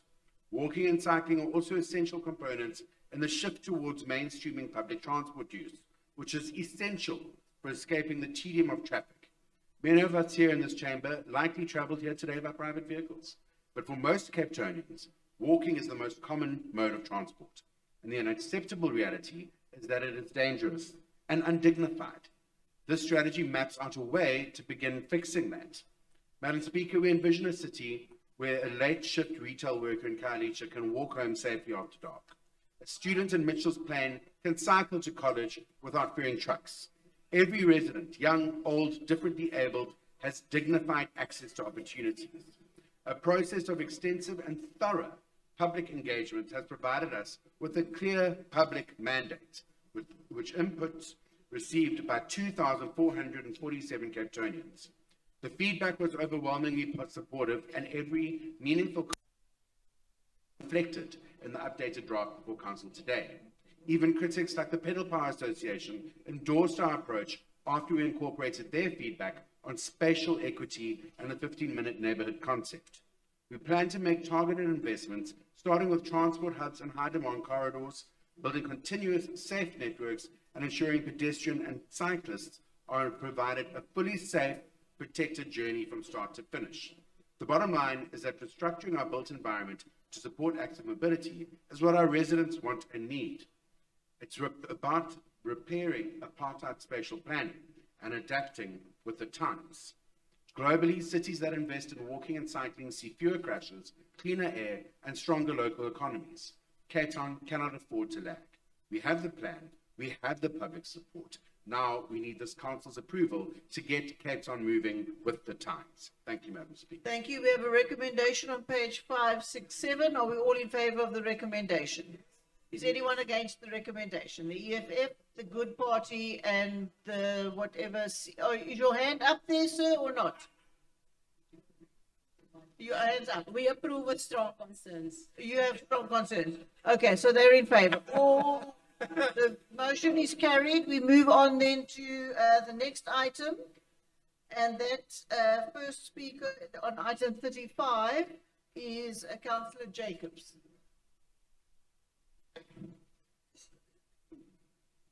Speaker, NCC support this item with huge concern because, again, the Democratic Alliance doesn't understand the dynamics of our colored communities. Speaker, in colored communities, we have well-established business forums that have been serving the community for longer than the DA's existence, but yet they are now overlooked in favor of an NPO. So whenever these NPOs are favored by the Democratic Alliance, strong family ties are found, either brothers or sisters of council or officials. Speaker, die NPO's in ons community, Speaker, moet nou skarrel vir 'n pot kos om kinders, aunties, oumas te kan feed terwyl julle families ondersteun. Speaker, ons het vir ouma Niala in Atlantis, ons het vir Sarine van Newlands, ons het vir Caroline Halim van Atlantis. Mense kyk verby hulle, but they are serving a much greater purpose in our communities than these NPOs that are favored by the Democratic Alliance. Speaker, die Tommy story en ligterheid moet op 'n einde kom, want vir 20 jaar wat die DA ons govern, het ons mense nog nooit gebaat nie. O ja, Speaker, daar is niks huise in Edward Avenue en Ottery nie. Vir hulle park het nie elektrisiteit nie. Maar Councillor Popeye praat so mooi van die Democratic Alliance. Hy lief al nes die meye, baie dankie. Thank you, Councillor Visser. Councillor Visser, are you speaking to this item? Thank you. The recommend, Councillor, you first, sir. Okay, thank you. Thank you, Speaker and fellow councillors. As the ward councillor for the area, I bring forward and fully support item C35, the proposed lease of Earth 12658 at 76 Industrial Ring Road in Ravensmead to the New Horizon Community Initiative, NPO, for your consideration. This property, located within the heart of our community at the Ravensmead Business Park, has long been underutilized. This lease presents a strategic opportunity to activate the space in a way that brings real social and economic value to our residents. New Horizon is a trusted and an active NPO, and by the way, not family. Deeply rooted in the community, they work in youth development, skills training, food security, and social support. Has had a meaningful impact on the ground, and this lease will allow them to expand and deepen that impact. The terms of the lease are reasonable and aligned with the city's social care tariff, a nominal rental of 1,326 per year, a 5-year lease period, and appropriate protection through standard clauses, including a 12-month termination option. Speaker, I can confidently say that the community supports this initiative. While 2 objections were noted, they do not reflect the broader sentiment, and I fully support the recommendation that these objections not be upheld. We always speak of empowering communities and creating partnerships that uplift. This is exactly in action. I urge Council to support this recommendation and enable this important step forward for Ravensmead. Yes, thank you. Thank you very much. We have a recommendation on page 169. All in favour of the recommendation? Thank you. Those against? EFF, good. Councillor? Speaker? Yes. No, the EFF is not against. You're not against? Thank you. Okay. The NCC is against, and what are you against? What are you voting in favour of? Okay. We move past those in favour, we're on those against. Thank you very much. It's only good that's against. Are you against? Are you in favour? Okay, they're in favour too. Well done. It's a unanimous vote. We move on then to the next item, item 39A, and the first speaker is Councillor Jacobs from Ara. Greetings, Speaker. Hold that thought, please. We've missed one councillor talking. Item 39. Thank you, Speaker. Speaker, the committee changes are reflected in item 39, but these are additional changes as follows. Councillor Marga to be added to corporate services as well as urban mobility. Councillor Soniaka to be removed from human settlements PC and added to corporate services. Councillor Dedezani to be removed from spatial planning and added to human settlements. Councillor Nkumbolu to be added to community services and health. Councillor Mumpungezi to be removed from water and sanitation and then added to energy PC. Councillor Jay Stevens to be added to the finance PC. Councillor Gunke to be removed from water and sanitation and added to the spatial planning PC. Councillor S. Thompson to be removed from general appeals and added to innovation and ease of business, as well as to urban mobility. Councillor Lombi to be added to water and sanitation. Councillor Taido to be added to impact and urban waste PC. Councillor Kotti to be removed from the energy PC. Councillor Tita to be removed from corporate services and added to innovation and ease of doing business. Councillor Koba to be removed from urban mobility and then added to urban waste management. Councillor Kama to be removed from future planning PC and added to the water and sanitation. Councillor Tatani to be removed from urban waste and added to future planning. Councillor Sumdaka to be removed from urban waste and added to general appeals. Councillor Makuwa to be removed from community services. And then Councillor Makuwa to be added to innovation and ease of doing business. And then the last one, Councillor Mapungani to be added to the naming committee. Thank you, Speaker. Is that all of it? That's all. Okay, we're moving on then. Thank you to item C39A, and Councillor Jacobs, you may continue. Thank you, Speaker, and good afternoon to you and to all in council. In the report table before us, the Human Settlements Directorate, due to significant challenges and backlog in housing transfers, seeks council's approval for exemption from Section 137 of the MPBL Certification of Services in the historic BNG housing developments, city-owned saleable housing stock, and CRUs. We also note a detailed report was given on page 2, 3, and 4 as reasons for seeking council's approval for the exemption. It explains their frustrations and delays from city engineers to ESCOM to the huge administrative and financial burdens it places on the city itself.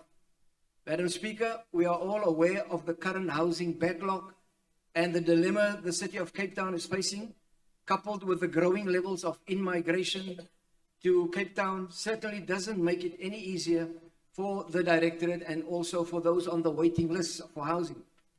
And so, Madam Speaker, based on what is tabled before us on paper and what is its intentions, that this exemption would speed up the process of allocating houses to families, ARA supports the recommendation. However, Speaker, ARA wants to point out and appeal to the Human Settlements Directorate to be just, fair, and equitable in their housing allocations, especially where Annexure B is concerned in this report. We are all aware of the fact, Madam Speaker, that there is a waiting list of just plus minus 400,000 people waiting, probably more. And most of these families are also known as backyard dwellers. Speaker, ARA asks that the Directorate prioritize these families and to use this exemption, they are seeking to speed up housing allocation processes by means of reducing the housing waiting list. We don't need to remind the Council today, Madam Speaker, that many of these families, they are on this list 30, some 40 years. They are now approaching the age of 75 years of age, others 80 years of age, and some of them will probably never have the opportunity of moving into their own home. Speaker, our own people born in the city of Cape Town, they are suffering, living in deplorable conditions in these backyards. And currently, it doesn't paint a picture of a caring city at all. ARA's concern are the beneficiaries of some of these housing units. Speaker, how is it possible people who have semi-grated, living in our rental units, and our own elderly families and grandmas and grandpas, they are still stuck in someone's backyard, hoping that one day they will get a housing opportunity. It has been reported, even young married adults between the ages of 30 to 35, some of them are homeowners, have moved back into their family housing units where they grew up at one stage. How did they get this right, Speaker? With the law being clear, you cannot own a property and then move into a CRU. And there's so many other examples of this kind of act. Speaker, ARA calls on the Human Settlements Directorate to launch an investigation in these allegations because this contributes to our housing crisis. It's breeding conflict and animosity among the peaceful community members. We have believed on the 28th of April, Speaker, that I think it's Monday coming, somewhere in a Nova Park, a protest will be staged by backyard dwellers. And their slogan reads, I quote, "We did not forget 8 years ago. Ons was belief." I don't know what happened. I wasn't there 8 years ago, but we can draw our own conclusions. In conclusion, Madam Speaker, most of us here today, if not all, probably all have a comfortable home. However, the same cannot be said of these families who are called backyard dwellers. And yet they are Cape Townians like all of us. They are human beings as well, crying for the same opportunities and privileges like all of us. Thank you. And so, Madam Speaker, in conclusion, Thank you. Councillor Haynes. that's fine. Madam Speaker, I was going to say we support, but if there can be an emphasis on these backyard dwellers, thank you. Well, Councillor Haynes found a microphone. Thank you. I deliberately delayed to give my councillor a last second. Thank you very much. Thank you, Councillor. Thank you very much, Speaker. Before I go to my speech, I just want to remind or inform or tell or whatever the language we use, but I will not use found language, and I will also not insult other people. Just to remind that Matrua Spontaine is not in Ward 43. Back to my item. Today, Speaker, we are asked to consider and grant permission for the Economic Development and Investment Department to enter into an agreement with the Greater Tygerberg Partnership for the implementation of a rapid response program. The City of Cape Town administration now have an appetite to dump 1.9 million to a development facilitation agency to do what it's supposed to do and have done over the years. Still blaming COVID-19. Councillor Haynes, may I just ask, are you on 39A? Speaker, my name is not on 39A, my name is next to 39B. Okay, there's just a bit of confusion with A's and B's, so we'll hold you for the next one, if you don't mind. I will have my full time when I come back. Yes, we'll give it to you. Councillor Popham, Speaker, please just have your microphone ready. Speaker, Matthias Fontaine is in Ward 42. I'm the councillor there. Thank you, that's very much appreciated for the clarity. Councillor Popham. No, thanks, Madam Speaker. You know, Speaker, I really thought I was done for today. But I can't not address false faith, you know? And when they broke away from the ACDP, we should have known that they were false prophets already. But for that gentleman, let me tell you why, for that gentleman to come here and speak as a vanguard of backyard dwellers and those that don't have housing, but himself went to go and stop us from allocating a unit to a rightful beneficiary in Levendale. He went to go and break our barricade that cost the ratepayer money and stop lawful beneficiaries from accessing cover dictate to me. I want to warn Councillor Jacobs, you must prepare yourself for orange overalls, because I have not forgotten what you've done.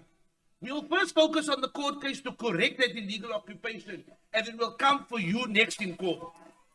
But Madam Speaker, the item before us is absolutely important for a number of reasons. Most importantly, 5,000 individuals in the city will become homeowners if council approves this item. That is no small feat. And so I really want to take this opportunity to particularly thank the administration, Director Valete, Director Joubert from Property Management, as well as the City Manager for thoughtfully considering this. It hasn't been easy, but it will ensure that those individuals who have historically lived, raised children, lived with families in these homes become owners. I want to just also state, because I think that my learned colleagues from Good have raised some important questions outside of this meeting, which I'm grateful for, that this will not remove the maintenance obligation on the city before handover. We will ensure that we fulfill those commitments, but most importantly, families in Cape Town, and it's not those that are sitting here today, it's not those on the Atlantic seaboard, it's those who need it the most. It's families who will never have the honor of owning a property if this council doesn't approve this item today. So I think what's more important is to say thank you. I'm preempting, Speaker, that this will be approved because I trust this council, but 5,000 families will become homeowners and for generations will be able to carry on those properties. Thank you very much, Madam Speaker. Speaker. Thank you. Can Councillor Goolsby speak now? I don't see a hand. Speaker, may I? No, I don't know where you are and I can't see. D19. Oh, sorry, Councillor Jacobs. May I? What do you want to do? Just to follow up with Councillor Popham. We're not going to have a backwards and I forwards. don't want to, we supported the item. I'm not sure if he heard, if he was in the meeting. Yeah, no, thank you. But- I got that, but we're going to won allow we the won last case. speaker. He lost the case. It wasn't Okay, in- thank you. We'll note that. Councillor Gungi, are you speaking to this item? Yes. Thank you, if you will. Speaker, the item before, greetings Speaker, greetings councillors, the item before us. The municipal planning bylaw MPPL and the crucial role it plays in regulating development and land use, especially concerning historic housing schemes. The protection of our heritage is of utmost importance, and the MPPL, in conjunction with the National Heritage Resource Act, safeguards buildings over 60 years old and those in designated conservation areas. We believe that the structures from 1970s, 70s, and 80s must be preserved and refurbished by the City of Cape Town before any transfer occur. The zoning regulations outlined in the Development Management Scheme, DMS, directly impact development on housing schemes with historically significance. And we fully support the waiver of the Section 137 application requirement concerning subdivision approval in the plan of subdivision. Furthermore, it is crucial for any alterations or demolitions to adhere to heritage conservation permissions. The City of Cape Town must ensure dignity in these housing schemes by upholding these guidelines. We also recognize that while building regulations are essential for safety and health, they can be modified to protect the integrity of historic structures. The municipal planning bylaw of 2015 lays the groundwork for development regulations and highlights areas that the City of Cape Town municipality has overlooked, particularly regarding historic housing schemes. As the ANC, we are fully supportive of this initiative, demonstrating our commitment that we have done also in withdrawing VAT. So it shows that the ANC, what he has been saying to the DA in the past years, that these BNGs must be transferred to people. They have done it, they have listened after so many years, since 2006. So therefore, it means the DA can listen to the ANC. That's what we have done. That's why we support this item. And it shows when we withdraw the VAT increase, we're a caring government of the ANC. We have listened to the people. Thank you very much. Thank you. The recommendation is on page 6. All in favor of the recommendation? Anyone against the recommendation? Thank you. It's unanimous. EFF? You're abstaining. You sure? Okay. Thank you. Then we move on to 39B. And the first speaker there is Councillor Haynes.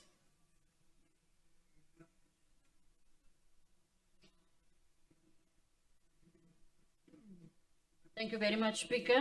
My humble apologies for the error on my part. Thank you, Councillor Iso, for assisting me to correct the acting mayor. Back to the item again, Speaker. Today we are asked to consider and grant permission to the Economic Development and Investment Department to enter into an agreement with the Greater Tiger Partnership for the implementation of a rapid response program. The City of Cape Town administration now have appetite to dump 1.9 million to a development facilitation agency to do what it is supposed to have done over years and continue to do. Still blaming COVID-19 for the continued deterioration of the services in that area is just running away from admitting that the line department is failing in its duty, in its responsibilities to deliver on its core function. Changing portfolio names like from transport now to urban mobility, and it was called something else in the past also, it is not assisting with service delivery. That department has been planning for the last 10 years to upgrade and keep the Blauburg taxi rank commuter and business friendly with very little success. Water and sanitation infrastructure department has been failing residents in the City of Cape Town for years. To throw money to an organization outside of the government sphere to perform tasks or implement projects line departments are supposed to do is clearly passing a responsibility to deliver services to its residents and creating a conducive environment for businesses to operate in its rather irresponsible. On page 31 in the document Annexure A on a rights package, it stipulates clearly that all media communication must be approved by the City of Cape Town internally, including all posters, promotions, and projects must be approved by the City of Cape Town at Advertising and Secretary Directorate or Department. It goes further in saying that the city must be acknowledged as the sponsor of all programs. It is called physical dumping and outsourcing of its core function. The ANC can't align itself to something that is clearly an attempt to create jobs for PALS and reject the recommendation on page 5. The ANC it's also saying that if there is such a lot of money to still spend around to do a project on line department function, it could have been in the adjustment budget to give to the line departments to implement projects sooner. I thank you. Thank you, Councillor van Zyl. Good morning, Speaker, Acting Mayor, and MICO members and colleagues. The item is actually not about entering into agreement, but just an addition to existing agreement, as the pages that Councillor Haynes referred to as indicating report as well. The report is just an extension of a current agreement and a very effective and existing working relationship. And the Rapid Response Program is once again an initiative of the city to find ways of addressing issues quickly and effectively within the legal framework. The Greater Tygerberg Partnership is an active and well-respected partner of the City of Cape Town that focuses on stimulating a 24-hour economy, building connected communities, and importantly in this case, facilitating an urban transition in the Belleville and Parow area. The detailed business plan of the GTP is included in the report, and it provides specific step-by-step information and the objectives and the deliverables of all the projects of the existing work plan, which are funded as part of the partnership and agreement with the city.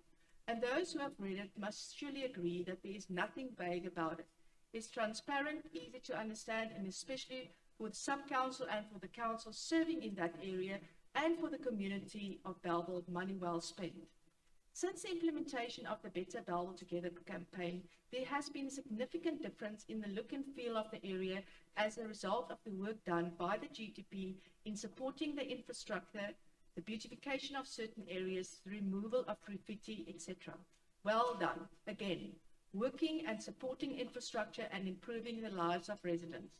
And at the same time, the commitment of the GTP of building connected community is also always the underlying principle, working with, including and improving the local communities.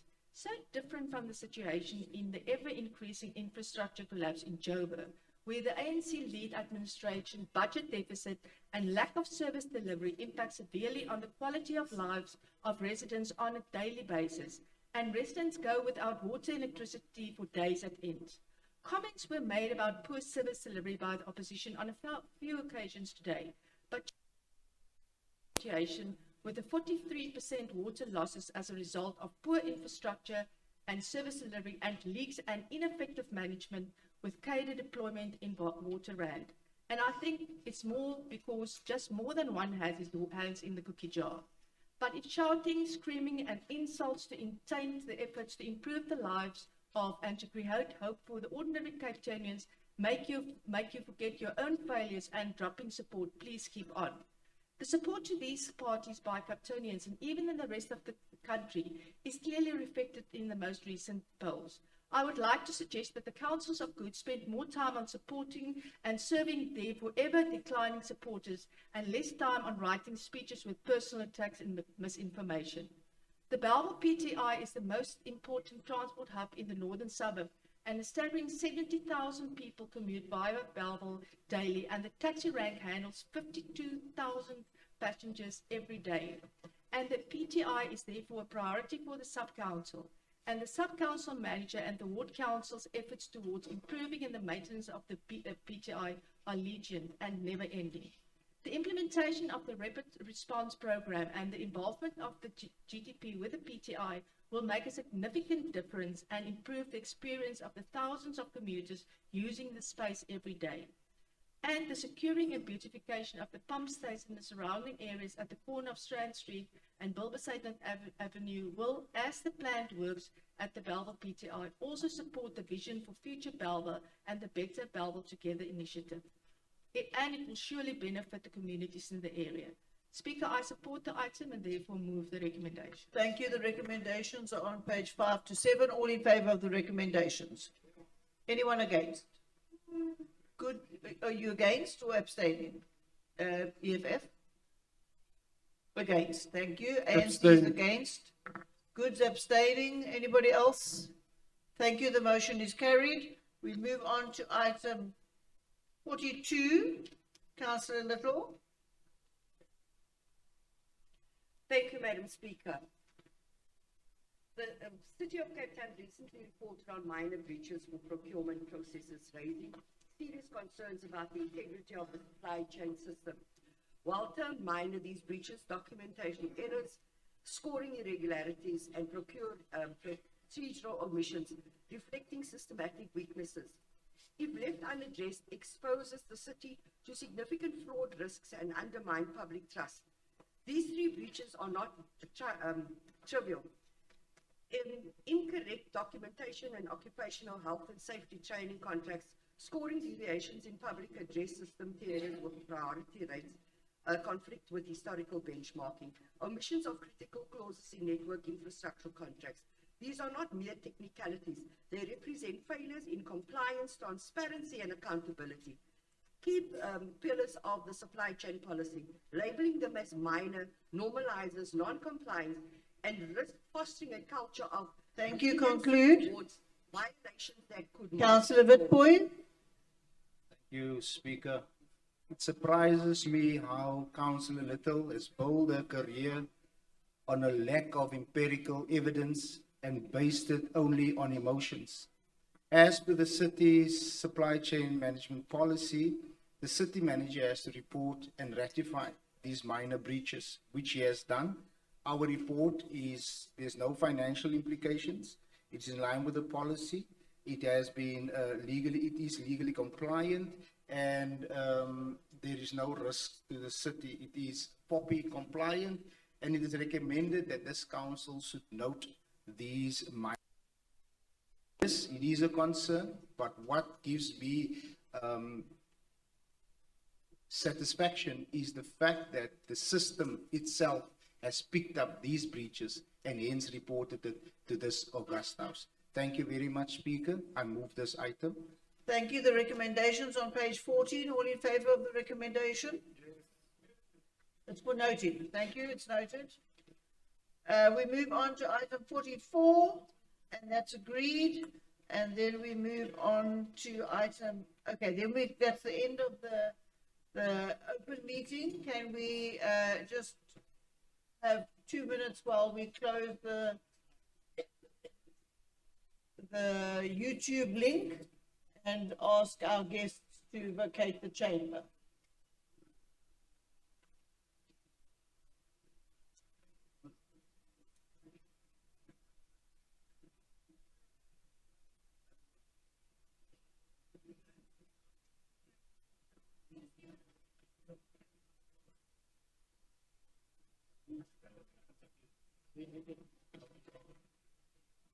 Okay, the chamber, the gallery's been emptied, and the YouTube link. Thank you.